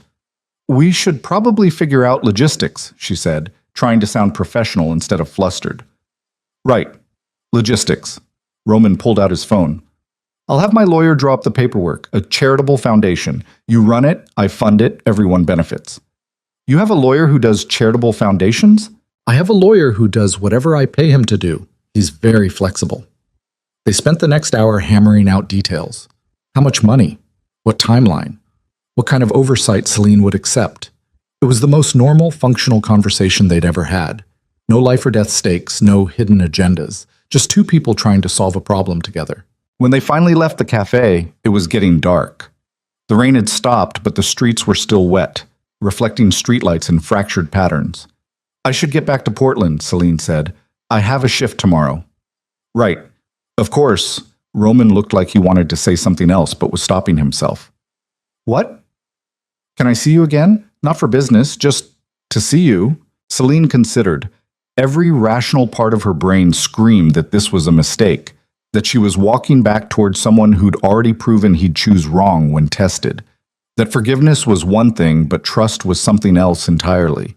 But standing there in post-rain Seattle with Roman looking at her like she was the only thing in the world that mattered, Celine found herself wanting to say yes. Maybe, she said. Call me next week. We'll see. I'll take it. He walked her to the train station. They stood on the platform watching departure times cycle through the digital display. Thank you, Roman said quietly, for giving me a chance to at least explain. I know it doesn't fix anything, but it means everything anyway. Don't thank me yet. I'm still furious at you. As you should be. The train pulled in. Celine grabbed her bag, started toward the doors, then impulsively turned back. She kissed him, quick and hard and over before either of them could think about it. That doesn't mean anything, she said, except maybe goodbye, or hello, I don't know which. Roman stood frozen, fingers touching his lips like he couldn't quite believe it had happened. Celine boarded the train and found a seat by the window. As the train pulled out of the station, she watched Roman standing on the platform, still staring after her with an expression that looked like hope and heartbreak in equal measure. She leaned her head against the cold glass and tried to figure out what the hell she'd just done. Made a mistake, probably. Opened a door that should have stayed closed, given a second chance to someone who'd already wasted the first one. But as the train carried her south through the darkness toward Portland, Celine found herself thinking about what Marcus had said. You can only run so far before the thing chasing you catches up. Maybe she was tired of running. Maybe it was time to stand still and see what happened next, even if what happened next was painful. Even if trusting Roman again turned out to be the stupidest decision she'd ever made. At least she'd know. At least she wouldn't spend the rest of her life wondering, what if? The train rattled through the night. Celine closed her eyes and let herself imagine, just for a moment, what it might look like if Roman actually became the person he claimed he wanted to be. If he actually walked away from his empire. If he actually used his money to help instead of hurt. If he actually proved that people could change. It seemed impossible. A fairy tale. The kind of thing that didn't happen in real life, where crime lords' sons didn't suddenly develop consciences and broken relationships didn't get second chances. But then again, 3 months ago, Celine would have said it was impossible for an ER nurse to fall in love with a man who got shot for a living.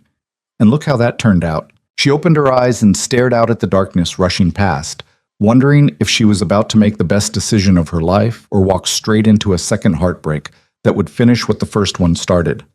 Only one way to find out. The foundation paperwork arrived 6 days later via courier.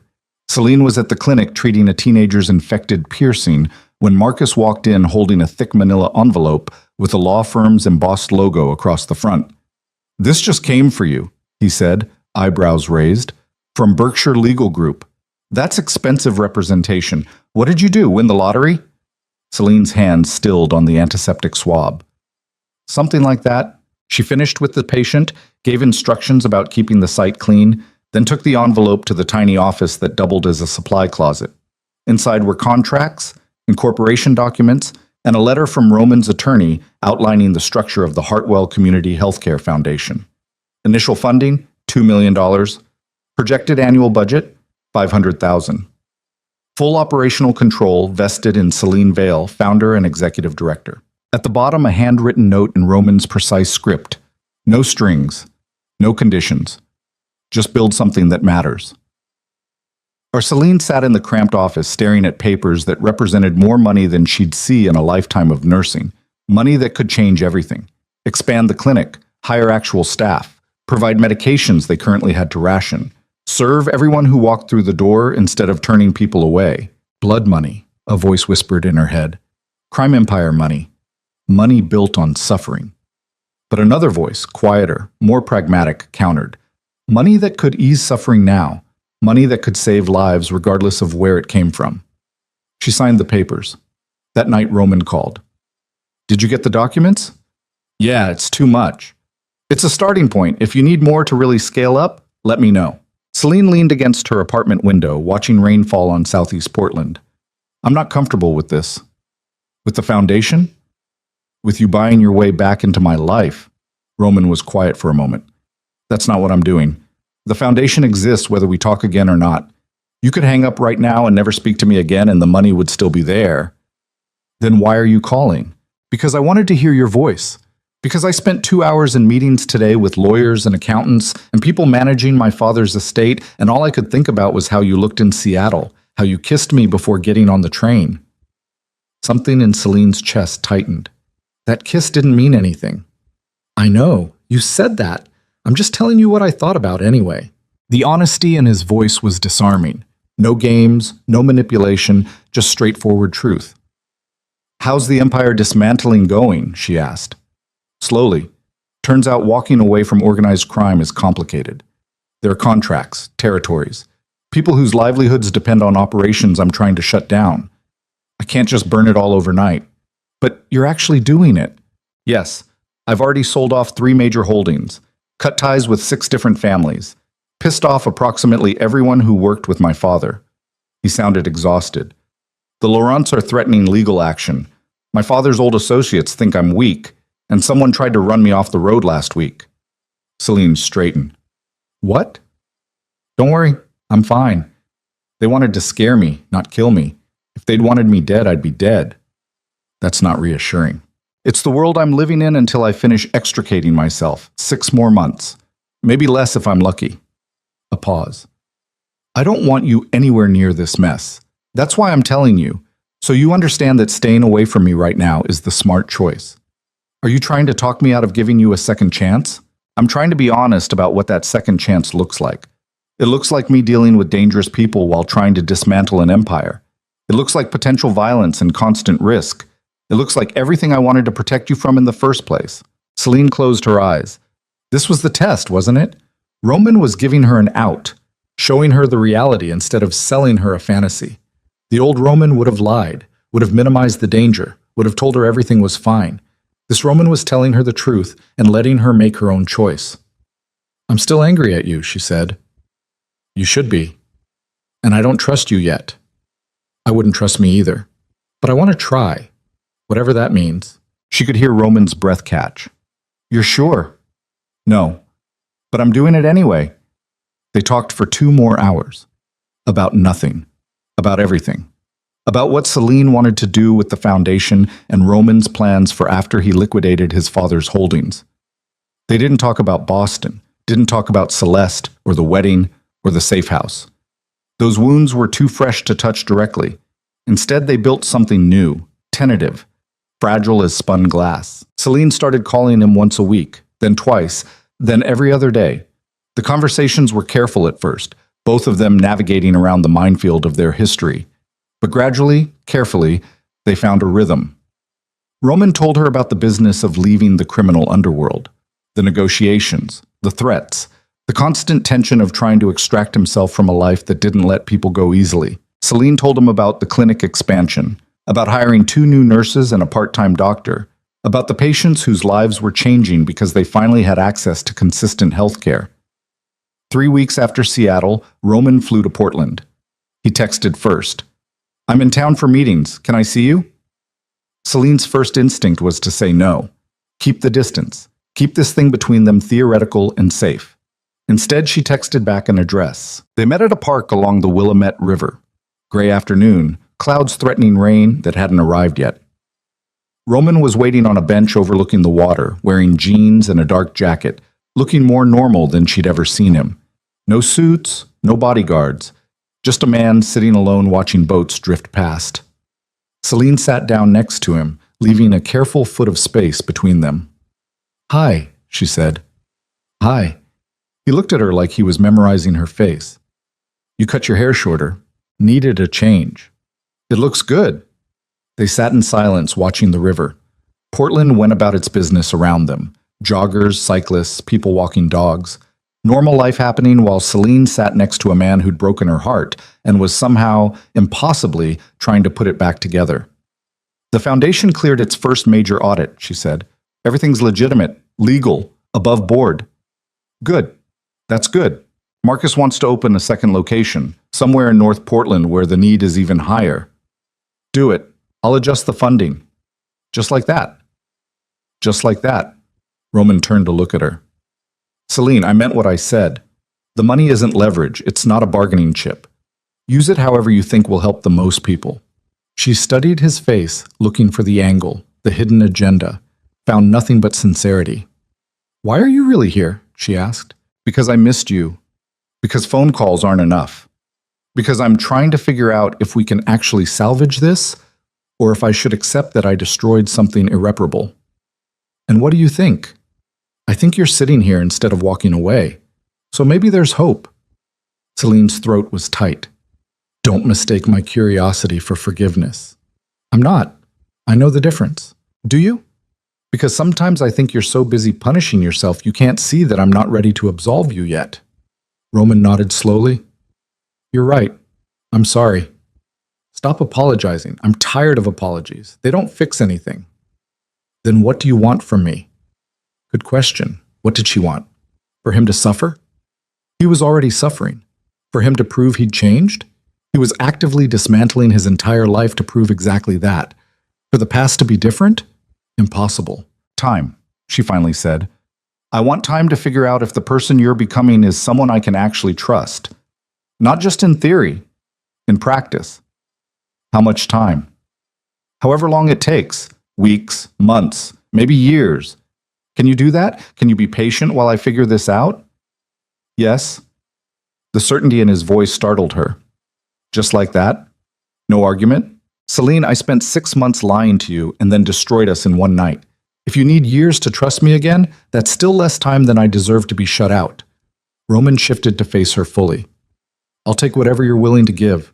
Phone calls, occasional visits, emails every 6 months, whatever lets you feel safe. She wanted to believe him, wanted to think he'd actually become someone different, but trust had to be earned, not declared. I'm going to test you, she said. Push boundaries. See if you revert to type when things get hard.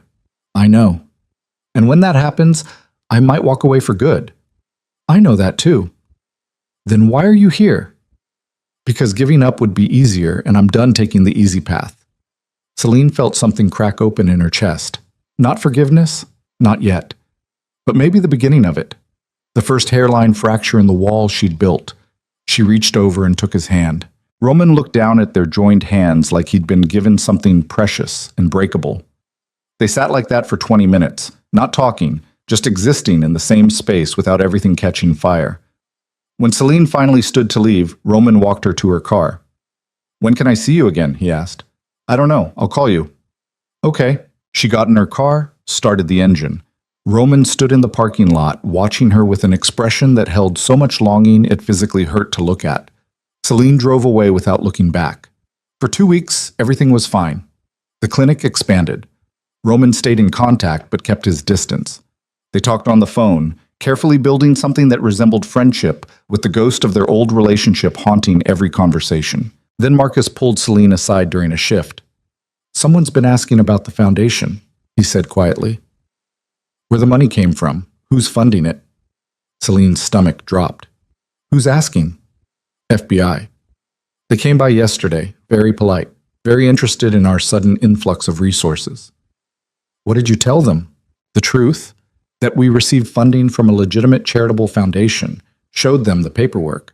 They seemed satisfied, but Marcus hesitated. They asked specifically about you, about where you came from, about your connection to Roman Duval. The room tilted. They said his name? Yeah, asked if you'd ever had contact with the Duval organization. I told them you were just a nurse, that I didn't know anything about your personal life. But Celine, if the FBI is connecting you to Roman, that's not good.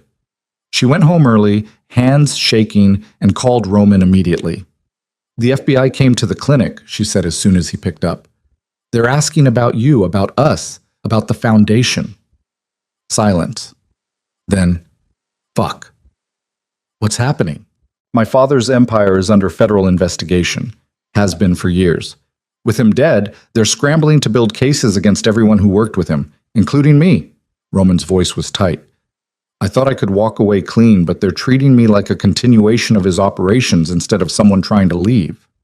What does that mean for the foundation? It means they might seize the assets, claim it's money laundering, use it as evidence that I'm still operating. Celine felt rage building in her chest. You told me this was clean. You told me it was legitimate. It is. The money came from legal holdings, but the FBI doesn't care about technicalities. They care about building a case. And I just handed them a connection between you and me that they can exploit. I could lose everything, the clinic, the expansion, all of it. I know. I'm sorry. I'm trying to fix it. How? How do you fix federal investigators deciding you're still a criminal? I cooperate. I give them everything they want about my father's operations. I testify. I make myself useful enough that they leave the foundation alone. Celine's blood went cold. You're going to testify against your father's associates. Yes. Roman, they'll kill you. Probably, but it's the only play I have left that keeps you out of this. No. Find another way. There isn't another way. If I don't cooperate, they prosecute me. If they prosecute me, they seize every asset I control, including the foundation. Everything you've built disappears. Celine wanted to scream, wanted to throw her phone across the room, wanted to go back in time and refuse the money, refuse Roman's help, refuse to let herself get tangled in his world again. This is exactly what I was afraid of, she said. This is why I left Boston. Your world doesn't let people go. It just keeps pulling them back in. I know. You were right. You've been right about everything. Roman's voice cracked. I'm going to fix this. I promise. Just trust me. Trust you? You just told me federal investigators are building a case that could destroy everything I've worked for. Why the hell should I trust you? Because I love you, and I'm not going to let you suffer for my mistakes. The words hung in the air. Celine realized she was crying. Love isn't enough. You already proved that. I know, but it's all I have to offer anyway. She hung up. For 3 days, Celine heard nothing. No calls, no texts, just silence while she waited for federal agents to show up and dismantle her life. On the 4th day, Ivy called. Turn on the news? Celine fumbled for the remote, switched on the television. A news anchor was mid-sentence. Stunning development in the federal investigation into the Duval crime organization. Roman Duval, heir to the empire, has entered into a cooperation agreement with prosecutors, agreeing to testify against former associates in exchange for immunity. The screen cut to footage of Roman leaving a courthouse surrounded by federal agents. He looked exhausted, haunted, but resolute. The anchor continued. Sources say Duval's testimony could dismantle one of the East Coast's most powerful criminal networks.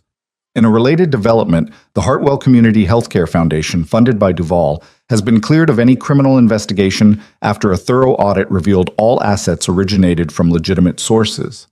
Celine sat down hard on her couch. He'd done it, actually done it, traded his safety for hers. Her phone rang. Luca. Did you see? Yeah, I saw. He's a dead man, Celine. The people he's testifying against, they don't forgive. They don't forget. He just signed his own death warrant. I know. You need to call him, talk him out of this. It's already done. The cooperation agreement is signed. Then you need to, I don't know, something, because Roman did this for you. He burned every bridge he had left to protect your foundation. That has to mean something. Celine closed her eyes. It means he's still making decisions for me instead of with me. Or it means he's finally fighting for what he actually wants. Isn't that what you asked him to do? The words landed like a punch. Celine had wanted Roman to fight for her, to choose courage over fear, to burn his life down if that's what it took to prove he was different. He'd just done exactly that, and she'd hung up on him. She grabbed her keys and ran. The address Roman had given her weeks ago was a condo in downtown Portland. High-rise building, doorman, the kind of expensive anonymity that money could buy. Celine talked her way past security, took the elevator to the 14th floor, and pounded on his door. Roman opened it looking like he hadn't slept in days. His eyes widened when he saw her. Celine! She grabbed his shirt and pulled him into a kiss, desperate and angry and terrified. He froze for a second, then kissed her back with the intensity of someone who'd thought he'd never get the chance again. They broke apart, breathing hard. You testified, she said. I had to. You could have told me first. You told me not to call. So you just made a unilateral decision that could get you killed? Yes. You're an idiot. I know. Celine hit his chest with her fist. Not hard, just enough to make the point. You don't get to martyr yourself for me. You don't get to sacrifice yourself and call it love. Then what do you want me to call it? I want you to call me before you do something insane. I want you to let me make choices about my own life. I want you to stop deciding what's best for me and actually ask what I think. Roman caught her wrist gently. You're right. I should have called. Should have discussed it. But Celine, I couldn't let them destroy what you built. I couldn't let my past poison your future. Again. So instead you painted a target on your back. Yes. And when they come for you? When someone decides testifying against the organization means you need to die? What then? Then at least you'll be safe. The foundation will be safe. You can keep helping people without my history dragging you down. Celine felt tears burning in her eyes. You think I want that?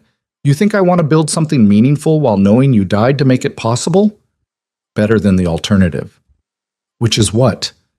You losing everything because you made the mistake of loving me. The raw honesty in his voice broke something in Celine. All the anger, all the resentment, all the careful distance she'd been maintaining, it crumbled. I hate you, she whispered. I know. I hate that you did this. I hate that you're right. I hate that I still love you even after everything. Roman pulled her close, held her while she cried against his chest. I'm sorry. I'm so sorry for all of it. Stop apologizing and tell me what happens now. Do you have protection? Are the feds keeping you safe? For now, there's a safe house, marshals, standard witness protection protocols until the trials are over. How long? 6 months, maybe a year. Depends on how many cases go to court. And after that? After that, I disappear. New identity, new life. Somewhere far from Boston and Portland and anyone connected to my father's world. Celine pulled back to look at him. Alone? Roman's jaw tightened. I can't ask you to come with me. That's not fair. I didn't ask if you were asking. I asked if you were planning to disappear alone. Celine, answer the question. He searched her face. I don't know. I haven't thought past surviving the next 6 months. Then think about it now. If you make it through this, if you actually testify and survive and get to start over somewhere new, do you want me there? More than anything. Then ask me. I can't. You deserve better than, Roman, ask me. He took a shaky breath. Come with me. When this is over. Start over somewhere no one knows us. Build a life that's actually ours instead of something we're stealing between disasters. Celine should have said no. Should have protected herself. Should have recognized this as the same pattern that had destroyed them before. Roman making impossible promises while standing in the wreckage of his choices. But this time felt different. This time he wasn't asking her to wait in a safe house while he married someone else. He was asking her to run towards something instead of away from it. Okay, she heard herself say. Roman stared at her. Okay? Okay, but with conditions. Anything. First, you stop making decisions without me. We're partners, or we're nothing. Second, you let me help. I'm not sitting on the sidelines while you testify against criminals. I'm coming to the trials, supporting you, making sure you don't disappear into some federal protection program without me. Third, her voice wavered. Third, you promise me that if this goes wrong, if they come for you anyway, you fight. You don't just accept it as penance for your past. You fight to stay alive because I need you alive. I promise. Say it all. I promise to include you in decisions. I promise to let you help. I promise to fight to stay alive. Roman cupped her face in his hands. I promise to become someone worthy of the faith you're putting in me. You better. Because if you die on me after all this, I'm going to find a way to bring you back just so I can kill you myself. He laughed. Actually laughed. The sound was startled and genuine and made Celine realize how little joy had existed in their relationship until now. It had all been intensity and passion and desperate stolen moments. Maybe this time they could have something different. They kissed again, slower this time, less desperation, more intention. Like sealing a deal, like making a promise that actually had a chance of being kept. When they finally broke apart, Celine rested her forehead against his. When do you have to go to the safe house? Tomorrow morning. Then we have tonight. They spent it talking, really talking, not dancing around the painful parts, but diving into them head first. Roman told her everything about his father's organization, the operations, the violence, the things he'd done before he met her that he'd never be able to take back. Celine told him about the months after she left Boston, the depression, the anger, the slow process of rebuilding herself into someone who didn't need rescuing. They didn't make love, didn't sleep, just sat on his couch as night bled into dawn, building the foundation of honesty their relationship should have had from the beginning. When the federal agents knocked on the door at 6 a.m., Celine was ready. She watched Roman grab a go-bag he'd already packed, watched him take one last look around the condo that had been his home for the past few months, watched him square his shoulders and prepare to walk into a life that might get him killed. At the door, he turned back to her. "I love you," he said. "I know I've said it before when it didn't mean enough, but I'm saying it now and I mean it means everything. I love you too. Don't die. I'll do my best." Then he was gone, out the door with federal agents flanking him, disappearing into witness protection while Celine stood in his empty apartment trying to breathe around the fear crushing her chest. 6 months, maybe a year. That's how long she had to wait. That's how long Roman had to survive. Celine walked to the window and watched the black SUV pull away, carrying the man she loved toward trials that would either free them both or destroy them completely. No middle ground, no safe option, just all or nothing. She pressed her palm against the cold glass and whispered into the empty room, "Come back to me." The city stretched out below, indifferent and eternal. Portland had witnessed her arrival broken and alone, had watched her rebuild herself into something stronger. Now it would witness whether that strength was enough to survive loving someone whose past was determined to kill him. Celine turned away from the window and called Ivy. "I need your help," she said when Ivy picked up. "What's wrong?" "Roman's in witness protection, testifying against his father's entire organization. The trials start in 2 months." "Jesus, Celine, are you okay?" "No, but I'm going to be, because I'm not losing him again. Not like this." She grabbed her jacket, headed for the door. "I need you to help me prepare, because when those trials happen, I'm going to be there, and I need to know how to survive in that world." "You're serious?" "Completely." Ivy was quiet for a moment. Okay, I'll help. But Celine, if you're doing this, you need to understand something. The people Roman's testifying against, they don't play by rules. If they figure out you matter to him, they'll use you, hurt you, kill you if they think it'll shut him up." "I know. And you're still doing this?" "I'm still doing this." "Then I guess I'm in too. What do you need?"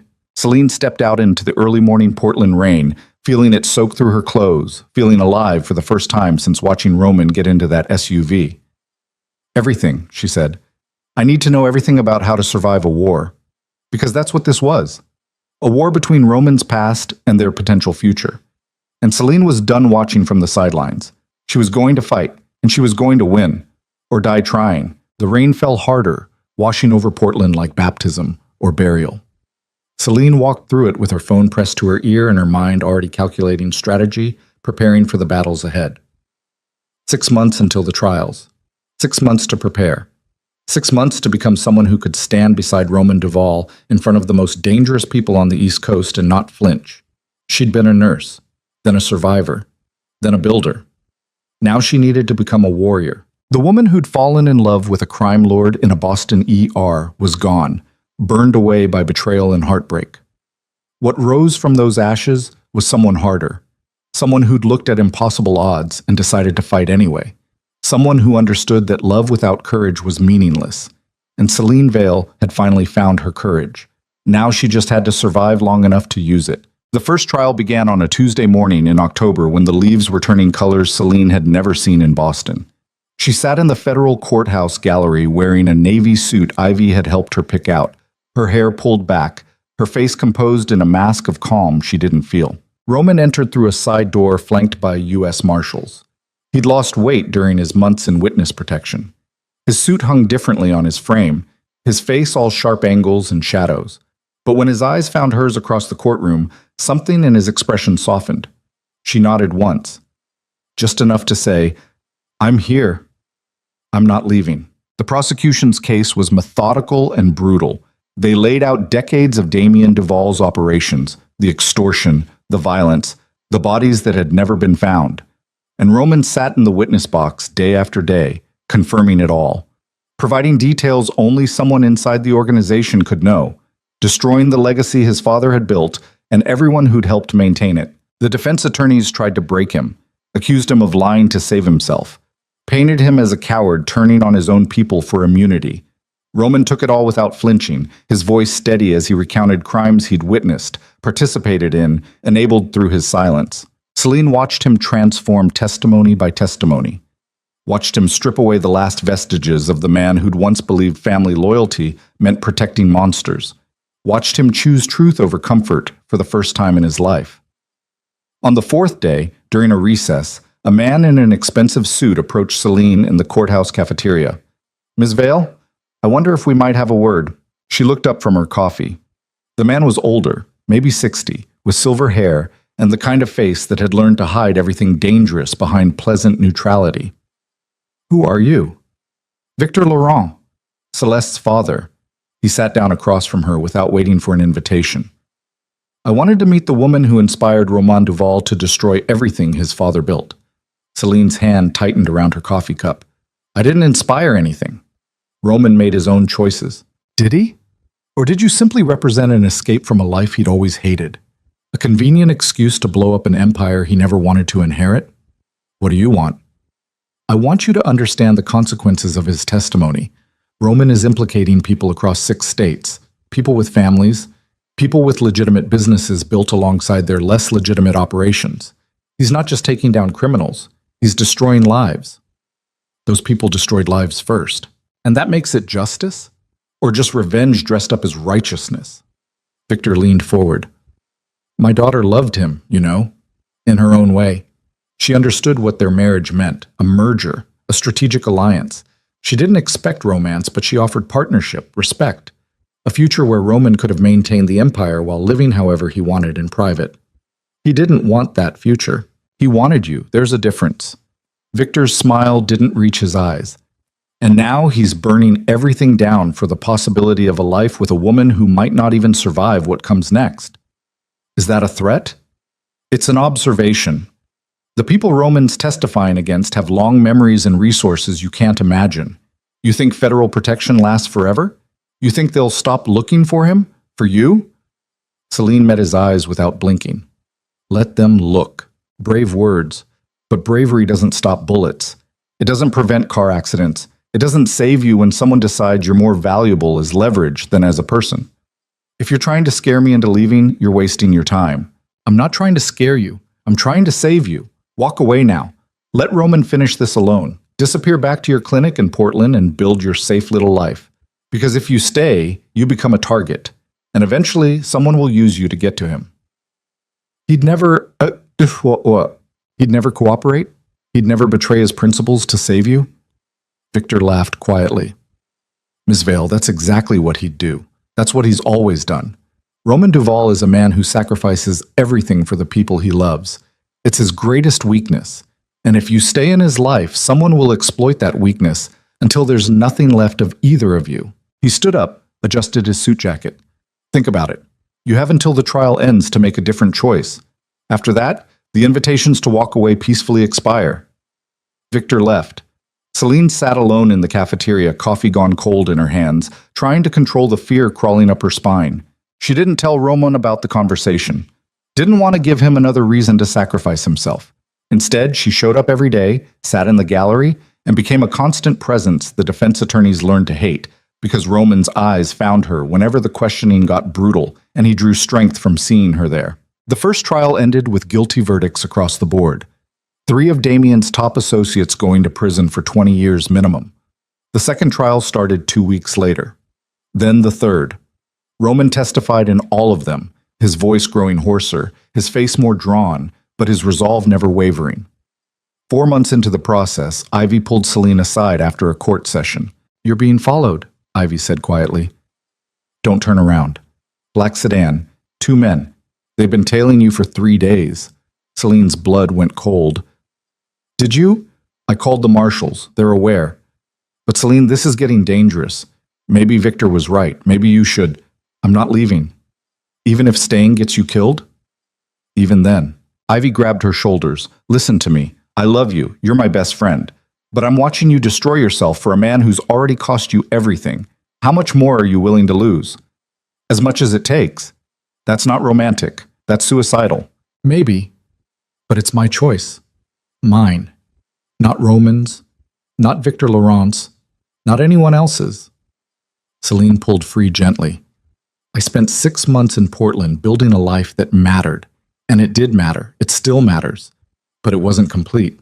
Because I was running instead of fighting. I'm done running. The surveillance continued. Celine reported it. The marshals investigated. Nothing came of it except the constant awareness of being watched, being assessed, being marked as a potential weakness in Roman's armor. She started varying her routes, checking for tails, sleeping with her phone next to the bed, and pepper spray in her bag. Living like prey while trying to maintain the appearance of someone unfazed by danger. It was exhausting. 6 months after the trials began, Roman was finally released from the safe house. The major cases were concluded. Guilty verdicts across the board. Dozens of arrests. The dismantling of one of the East Coast's most powerful criminal networks. And Roman Duval, the man who'd made it all possible, was free.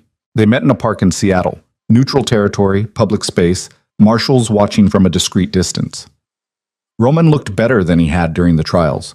Still too thin, still carrying weight that would probably never fully lift, but alive. Present. Real. Celine ran to him. He caught her, held her like she might disappear if he let go. "It's over," he said into her hair. "It's finally over." Not quite. She pulled back to look at him. Victor Laurent approached me during the first trial. He said people would come after us, that we'd never be safe. He's probably right.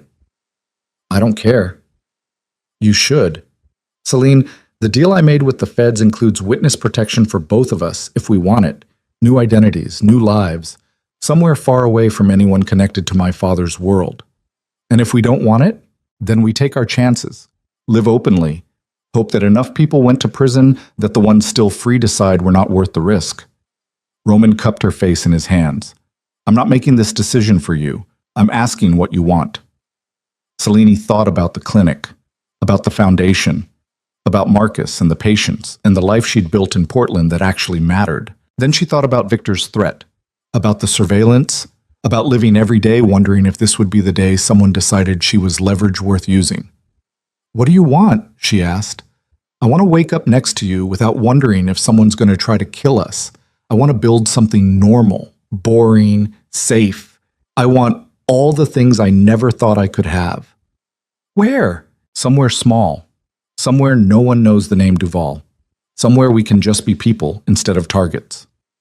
Celine closed her eyes, feeling the future split into 2 paths. One where she held onto Portland and the clinic and everything she'd built. One where she let it go and gambled on building something new with Roman. "Okay," she said. "Let's disappear." The federal program set them up in a town in Colorado. Small mountain community, population 8,000. The kind of place where everyone knew everyone but minded their own business about where people came from. Roman became Ryan Miller. Celine became Sarah Miller. They had wedding rings and a cover story about moving from the Midwest for his health. No one asked too many questions. They rented a small house on the edge of town with views of mountains that turned purple at sunset. Roman got a job doing carpentry, something he'd learned from his grandfather before Damien had pulled him into the family business. Celine started working at the local community health center, her nursing skills needed immediately in a town that had more need than resources. For 3 months, they lived like normal people, woke up together, made breakfast, went to work, came home, cooked dinner, watched television, made love without the weight of empires and betrayals crushing them. It was the most ordinary life Celine had ever lived. It was perfect. Then one Tuesday afternoon in March, A man walked into the health center asking for Sarah Miller. Celine looked up from charting and felt her blood turn to ice. The man was young, maybe 30, with a professional haircut and a pleasant smile that didn't reach his eyes. He looked like a lawyer, or an accountant, or any of a dozen harmless professions, but Celine recognized a predator when she saw one. "I'm Sarah," she said carefully. "What can I do for you?" "I have a message from an old friend. He wanted me to tell you that he knows where you are, and he knows about your husband's new name, and he wanted you to know that he's willing to forget all of it for the right price." "I don't know what you're talking about." "Of course you don't, but Ryan will. Tell him Victor Laurent sends his regards, and tell him he has 1 week to decide if he wants to pay for his piece or if he'd rather we handle this the old-fashioned way." The man left. Celine stood frozen in the clinic, hands shaking, trying to process what had just happened. They'd been found. After 6 months of careful living, of new identities and federal protection, Victor Laurent had found them anyway. She called Roman. He came immediately, walked into the health center looking calm, but she could see the tension in his shoulders. "Tell me exactly what he said." Celine repeated the conversation word for word. Roman's jaw tightened. "How much does he want?" "He didn't say, just that you'd know the price." Roman pulled out his phone, stepped outside. Celine watched through the window as he made a call, his face unreadable. When he came back inside, he looked 10 years older. "Victor wants $2 million, payment for his silence and guarantee that he'll keep our location quiet from everyone else looking." "That's extortion. That's survival. I pay him or we run again. New town, new names, new lives, until someone else finds us and we do it all over." "We can't live like that." "I know." Roman sat down heavily in one of the waiting room chairs. "I thought testifying would be enough. I thought destroying the organization would mean we could finally be free.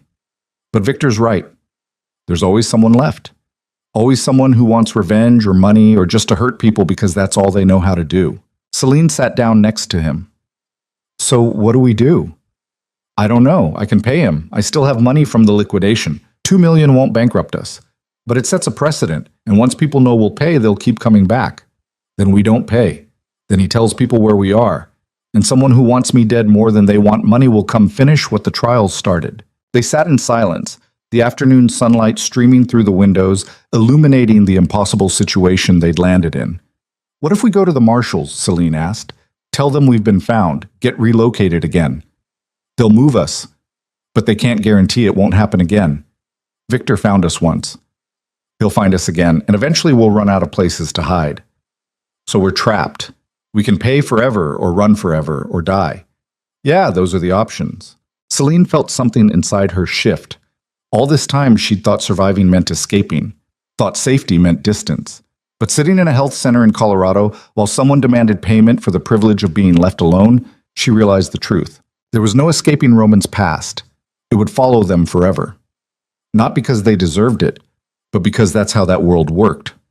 Once you were in, you were in. Even testifying, even cooperating, even destroying the entire organization didn't buy you freedom. It just bought you time. "I'm tired," Celine said quietly. "I'm tired of running. I'm tired of hiding. I'm tired of being afraid."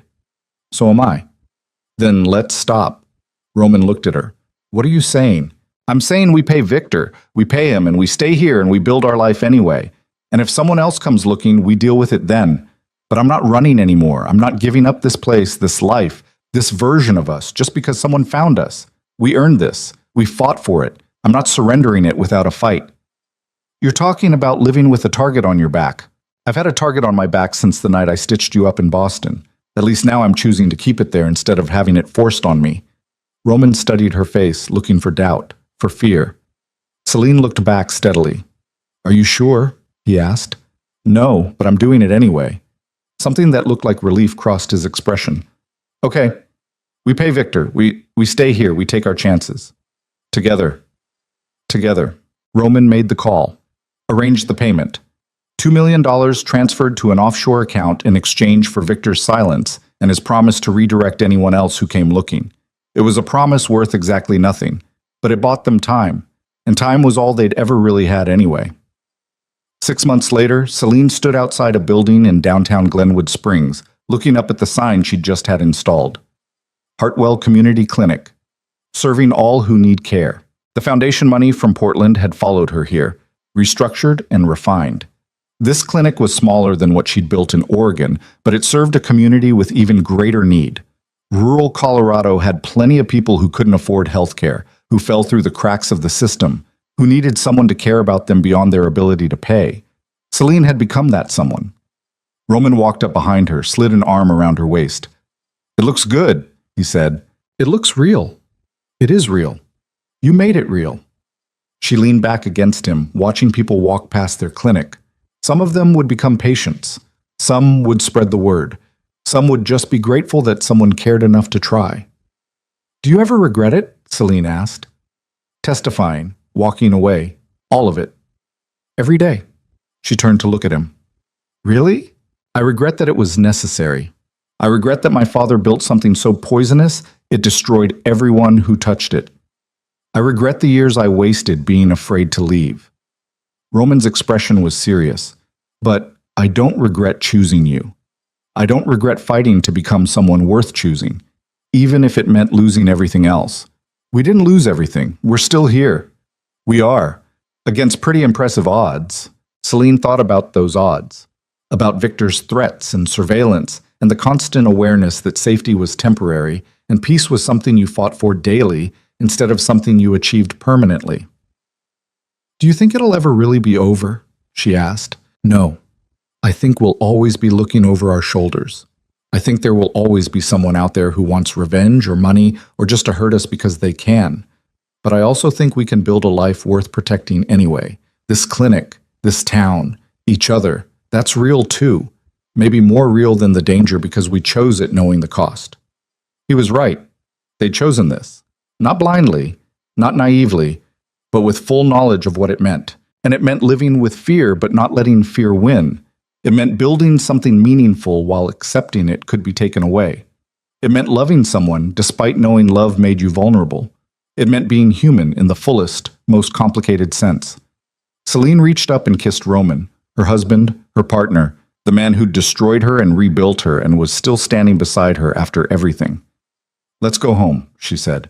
They walked back to their small house on the edge of town, hand in hand, neither of them looking back to check if they were being followed, because at some point you had to choose trust over paranoia or you stopped living and just survived. That evening, they sat on their back porch watching the sun set over the mountains, drinking cheap beer and talking about the clinic's first week.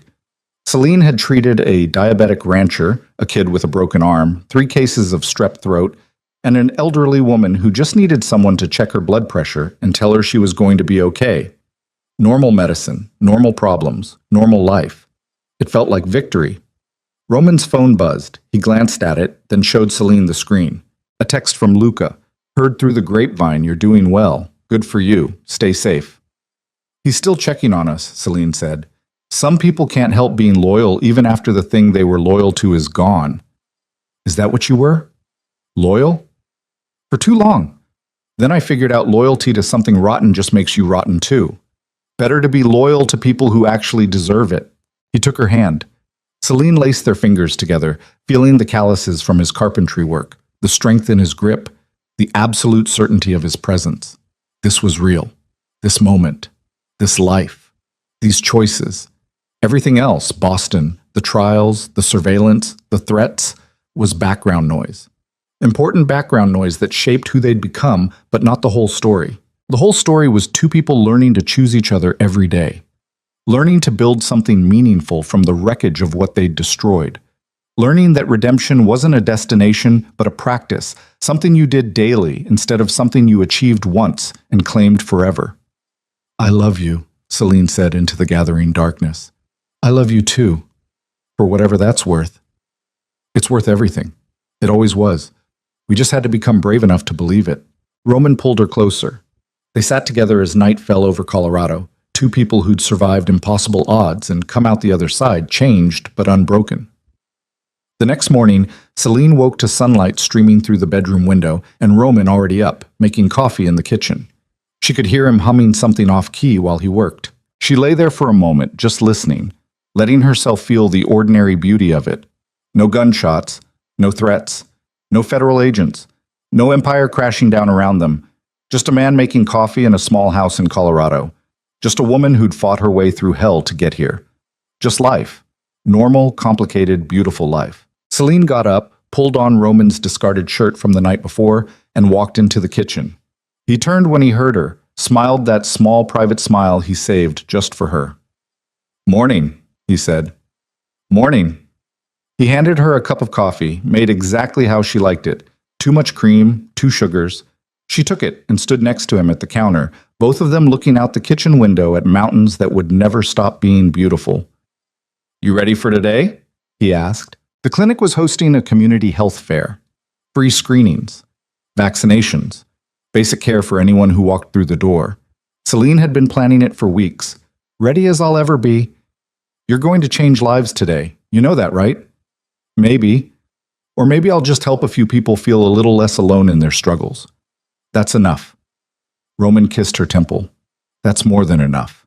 That's everything."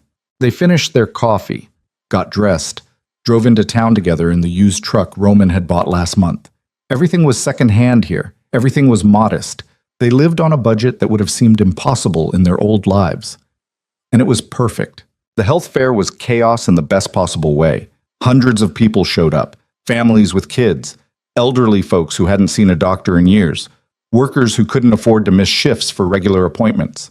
Celine moved through the crowd with her staff, 3 nurses and a part-time physician's assistant she'd hired with foundation money, treating people, answering questions, just being present for a community that desperately needed someone to care. Roman worked the registration table, checking people in, making sure everyone felt welcome. He was good at it. Good at talking to people without the weight of his past crushing every interaction. Good at being Ryan Miller, carpenter and community volunteer, instead of Roman Duval, crime heir and federal witness. Around noon, a little girl approached Celine while she was taking a woman's blood pressure. "Are you the doctor?" "I'm a nurse, but I can help you. What's wrong?" "My brother's asthma is bad. We don't have medicine." Celine's heart clenched. She finished with her current patient, then followed the girl to where her mother stood holding a boy of maybe 7 who was wheezing badly. "How long has he been like this?" Celine asked. 3 days. We ran out of his inhaler last month. Can't afford to refill it." Celine got them into an exam room, assessed the boy, confirmed he needed immediate treatment. The clinic kept emergency medications for exactly this situation. She gave the kid an albuterol treatment, watched his breathing ease, then sent them home with a new inhaler and instructions to come back if it got worse. "How much do we owe you?" the mother asked. "Nothing. That's what we're here for." The woman's eyes filled with tears. "Thank you. You don't know what this means." But Celine did know. She knew exactly what it meant to need help and have someone actually provide it without judgment or payment demands or conditions. She knew because she'd been on the other side, had been the one needing rescue, had been the one desperate for someone to care. Now she was the one caring. And it mattered more than anything she'd ever done. The health fair ran until 8 p.m. By the time they closed up, Celine was exhausted and exhilarated in equal measure. They'd seen over 300 people, had identified dozens of serious health issues, had made a genuine difference in their community. Roman drove them home in comfortable silence. When they got to the house, he built a fire in the fireplace while Celine made simple dinner, pasta and salad, nothing fancy. They ate on the couch with plates balanced on their knees, too tired to bother with the table. "I'm proud of you," Roman said. "What you did today, what you do every day. It matters. So does what you do, building things. Creating instead of destroying. It's not the same." "Why not? You're helping people build homes, build lives. That matters too." Roman set down his plate, stared into the fire. "I spent 33 years being my father's son. 6 months testifying against everything he built, and now I'm a carpenter in Colorado trying to pretend the first 33 years didn't happen. Sometimes I wonder if that's growth or just cowardice with better packaging." Celine put her own plate aside, moved closer to him. "You want to know what I think?" "Always." "I think you're exactly where you need to be, doing exactly what you need to do. Not to erase the past, but to build a future that actually belongs to you." She took his hand. "You're not pretending those years didn't happen. You're refusing to let them define your whole life. There's a difference." "Is there?" "Yes. Because the man I met in Boston was drowning. The man you are now is learning to swim. That's not cowardice. That's survival. And survival is the bravest thing anyone can choose." Roman pulled her into his arms, held her close enough that she could feel his heartbeat against her cheek. How did I get this lucky? He whispered. You didn't. We both got lucky. We found each other in the worst possible circumstances and somehow didn't destroy each other completely. That's not luck. That's miracle adjacent. He laughed. The sound was warm and genuine and everything Celine had fought for. They sat by the fire until it burned down to embers, then went to bed and made love slowly, carefully, like people who understood how fragile happiness could be and were determined to honor it anyway. Afterward, lying tangled together in the dark, Celine thought about the journey that had brought them here, the safe house where she'd watched Roman marry someone else, the bus ride to Portland, the clinic she'd built, the foundation, the trials, the threats, the choices that had seemed impossible until she'd made them anyway. Every moment had led to this one, this bed, this man, this life. And it was enough, more than enough. It was everything. Roman? She whispered into the darkness. Yeah, thank you. For what? For becoming someone worth believing in. It would have been easier to stay broken. But you didn't. You fought. And it mattered. He kissed her forehead. We both fought. And we both won. Did we? We're here, aren't we? Alive. Together. Building something that matters. That's winning. Everything else is just noise. Celine closed her eyes and let herself believe it. Let herself accept that sometimes the happy ending wasn't perfection. It was just two imperfect people choosing each other despite knowing exactly how badly they could hurt each other. It was building a life worth protecting while accepting that protection was never guaranteed. It was loving someone knowing love made you vulnerable but doing it anyway because the alternative was dying inside while still breathing. 3 years later, Celine stood in front of a crowd at the town community center, accepting an award for the clinic's work serving underserved populations. The mayor was speaking, but she wasn't really listening. She was watching Roman in the audience. He looked different now, older, more settled, like he'd finally grown into his own skin. Next to him sat Ivy, who'd moved to Colorado 6 months ago because she'd decided she was tired of Boston winters and wanted to be closer to her best friend. Next to Ivy sat Marcus, who'd retired from the Portland clinic and was consulting with Celine on expanding the Colorado operation. Family. Not blood family. Chosen family. People who'd stood by them through everything. The mayor handed her a plaque. Celine accepted it, said a few words about community and service and the importance of caring for each other. Standard speech. Heartfelt, but not particularly original. What mattered was afterward, when Roman pulled her aside and whispered, "I'm proud of you, every day, for everything you've built." "We've built," she corrected. "This isn't just mine, it's ours. I swing hammers and donate money, you save lives. You saved mine, that counts. You saved mine first, in a Boston ER when I was bleeding out and too stubborn for anesthesia." Celine smiled at the memory. It felt like a lifetime ago, like a story about different people. Maybe it was. "You want to know something?" she said. "What?" "I wouldn't change it, any of it, even the parts that almost destroyed us, because they led here. And here is exactly where I want to be." Roman's eyes were bright. "You mean that?" "Every word." He kissed her there in front of everyone. The mayor, the town council, their friends, their community. A kiss that said, "You're mine and I'm yours, and we survived and we're still standing, and that's the whole story." When they finally pulled apart, the crowd was applauding, not for the kiss, but for the clinic, for the work, for the difference they were making. But Celine heard it differently, heard it as applause for survival, for choosing love over fear, for becoming people who built instead of destroyed. That night, lying in bed in their small house, Roman's hand resting on her stomach, Celine thought about the future for the first time in years without fear. "What are you thinking about?" Roman asked. "Us. What we've built. What we might build next." "Like what?" "Like maybe expanding the clinic into surrounding counties. Like maybe training community health workers. Like maybe..." She paused. "Like maybe starting a family." Roman went very still. "Are you saying, Sess?" "I'm saying I'm thinking about it. Not today, not tomorrow, but someday. If we're ready." "Are we ready?" "I don't know. Are you?" Roman was quiet for a long time. When he finally spoke, his voice was thick with emotion. "I never thought I'd get to have this. A normal life. A future that wasn't predetermined. The possibility of a family that wasn't built on violence and fear. But, yes, I want that. With you. If you want it too. Celine turned to face him in the darkness. I want it. I want all of it. The messy, complicated, terrifying, beautiful, all of it. Then let's do it. Let's build that too. They fell asleep holding each other, dreaming of futures that felt possible for the first time in their lives. 6 months later, Celine discovered she was pregnant. The news hit her like joy and terror in equal measure. She sat in the clinic bathroom staring at the positive test, trying to process what it meant. A baby.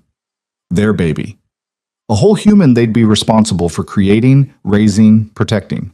She thought about Victor Laurent's threats, about the surveillance that had followed them to Colorado, about the fact that danger could return at any moment.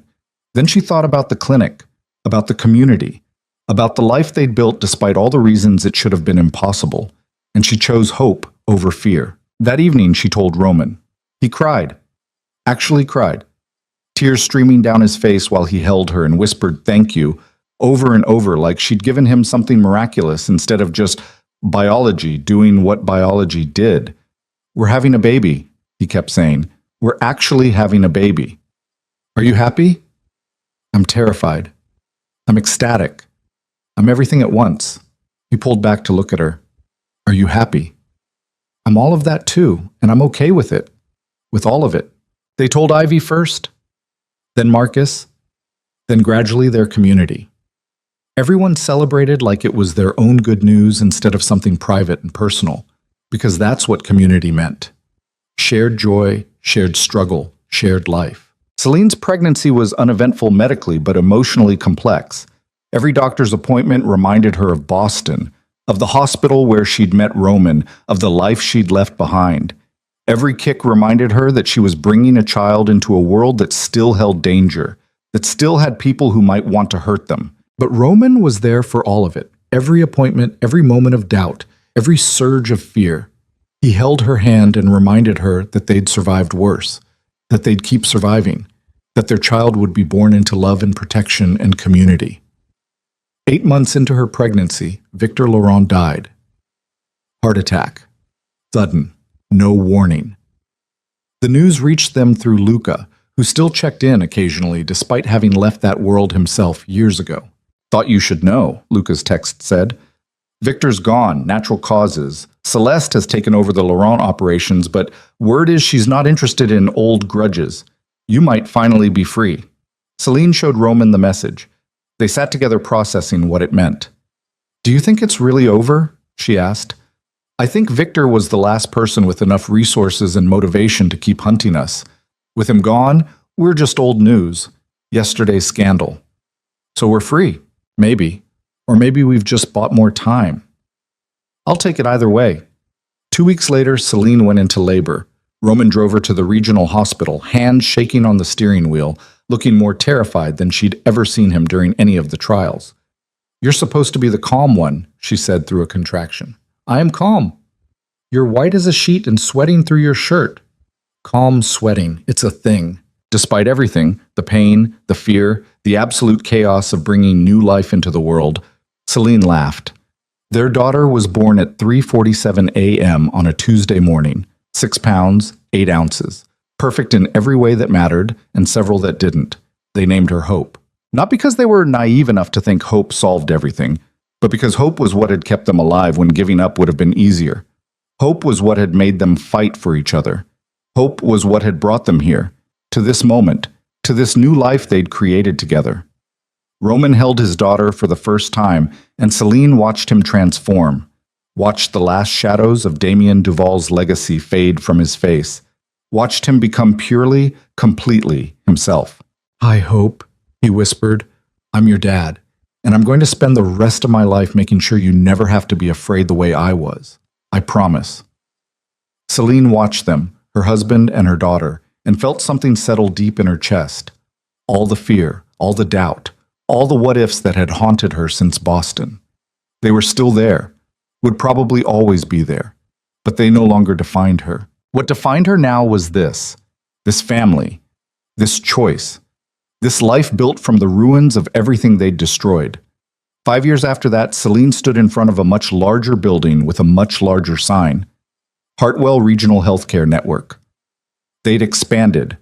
4 clinics now across rural Colorado, 50 staff members, thousands of patients served annually, a model program that other states were starting to replicate. Roman stood next to her, hope balanced on his hip, their son James, 3 years old and already showing signs of his father's stubborn determination, holding Celine's hand. "You did it," Roman said quietly. "You actually did it. We did it, all of us. I mostly just funded it and built some shelving. You built a family. You built a life. You built yourself into someone completely different from who you were supposed to become. That's the real miracle here." Roman looked down at their children, then back at Celine. "You know what the wildest part is?" "What?" "I'm happy. Genuinely uncomplicated happy. I didn't think people like me got to have that. People like you? People who come from darkness, who spent years enabling terrible things, who have blood on their hands that never really washes clean." Celine took his free hand, laced their fingers together. "People like you get to have happiness if they fight for it, if they do the work, if they choose to become someone different. You did all of that. You earned this." "We earned it." "Yeah, we did." They walked into the building together, their children chattering about the day ahead, their future stretching out bright and uncertain and entirely their own. That evening, after the kids were asleep, Roman and Celine sat on their back porch watching stars emerge over the mountains. They'd moved to a bigger house last year, still modest, still within their means, but with room for their growing family. "Do you ever think about Boston?" Roman asked. "Sometimes. Mostly about the hospital, the work I did there." "Do you miss it?" "I miss the intensity, the adrenaline, the feeling that every shift was life or death." She sipped her wine. "But I don't miss what it cost me. The exhaustion, the emotional toll, the sense that I was just treading water instead of building something lasting. And now? Now I'm building something that will outlive me. Something that will help people long after I'm gone. That matters more than any single dramatic save." Roman nodded. They sat in comfortable silence until he spoke again. "I got a letter today from the federal prosecutor who handled my case." Celine turned to look at him. "What did it say?" "That the last of the people I testified against was sentenced, that the organization is completely dismantled, that I'm officially released from all cooperation requirements." He pulled an envelope from his pocket. "And that they wanted to thank me for my service to justice." "How do you feel about that?" "Weird, hollow. I destroyed my father's empire to save us. Service to justice was just a side effect. Does the motivation matter if the result was good? I don't know. Do good results from selfish reasons count as actual good?" Celine considered. "I think good is good regardless of where it comes from. You dismantled a criminal network. Dozens of dangerous people are in prison. Countless future victims were saved. That's good. It's good even if you did it to protect me instead of out of some noble desire for justice." "You really believe that?" "I do. Because I think most good things in the world come from mixed motivations. People help each other because it feels good, not just because it's right. Parents protect their children out of love, not abstract ethics. Good is good. We can accept that without needing it to be pure." Roman pulled her closer. "When did you get so wise?" "Somewhere between watching you marry someone else on television and building a healthcare network in Colorado. The exact moment is fuzzy." He laughed, that beautiful, genuine laugh that still made Celine's heart skip. "I love you," he said. "More now than in Boston. More than yesterday. More than I thought was possible. I love you too. All the broken parts, all the healed parts, all the parts still healing." They stayed outside until the cold drove them in, then went to bed wrapped around each other the way they'd slept for years now, safe, secure, home. 10 years after the trials, Celine received an invitation to speak at a national healthcare conference about building sustainable care models in underserved communities. The Hartwell Network had become a case study, a template, proof that with enough funding and dedication, healthcare could actually reach people who needed it most. She almost didn't go. Public speaking still made her nervous. And the conference was in Boston, but Roman encouraged her. "You've been avoiding that city for over a decade," he said. "Maybe it's time to go back. Face it. Show yourself how much you've changed."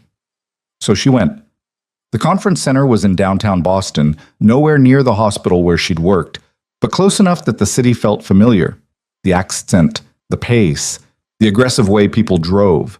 She'd forgotten how much she'd hated Boston winters. Her presentation went well. People asked intelligent questions.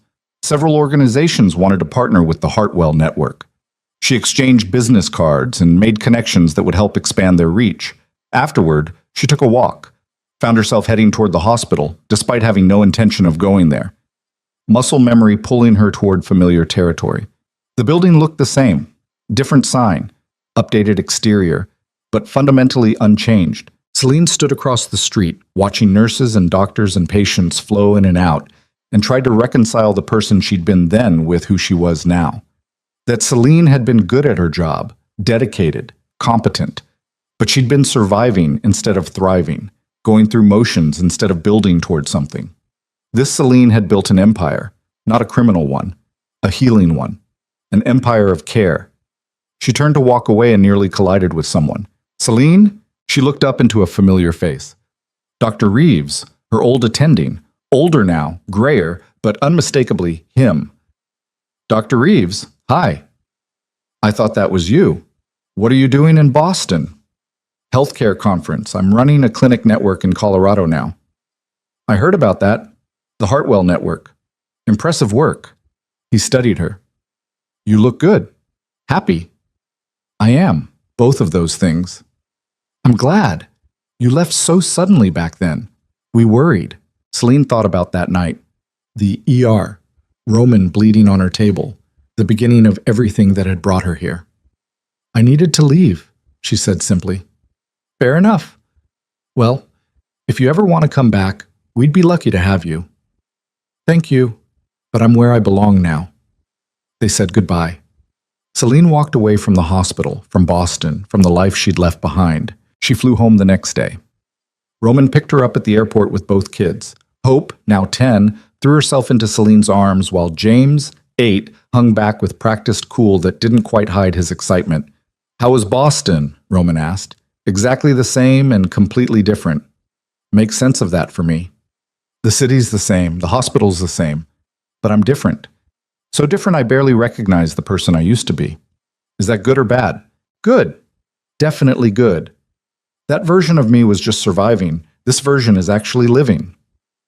They drove home through Colorado landscape that had become more familiar than anywhere else.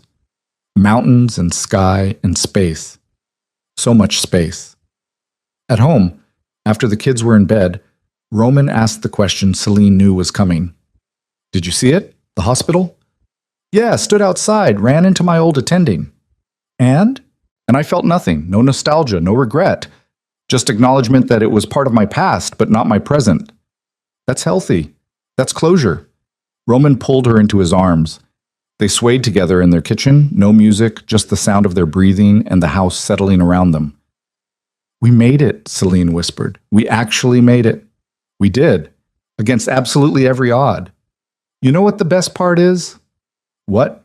We get to keep making it, every day, for the rest of our lives. This isn't the ending. It's just another beginning. Roman kissed her, soft and deep and full of promises they'd actually learned how to keep. Outside, the Colorado night stretched endless and dark and full of stars that had been burning long before they were born and would burn long after they were gone. But inside, in a small house on the edge of a small town, two people who'd survived impossible things held each other and chose love over fear one more time, because that's all survival ever was. A series of choices, a series of moments where you decided to keep going despite every reason to give up. And Celine Vale, former ER nurse, former fugitive, current healthcare executive, forever survivor, had finally learned that the bravest thing anyone could do was build a life worth fighting for, and then fight for it every single day. Not because it was easy, but because it was theirs, and that made all the difference.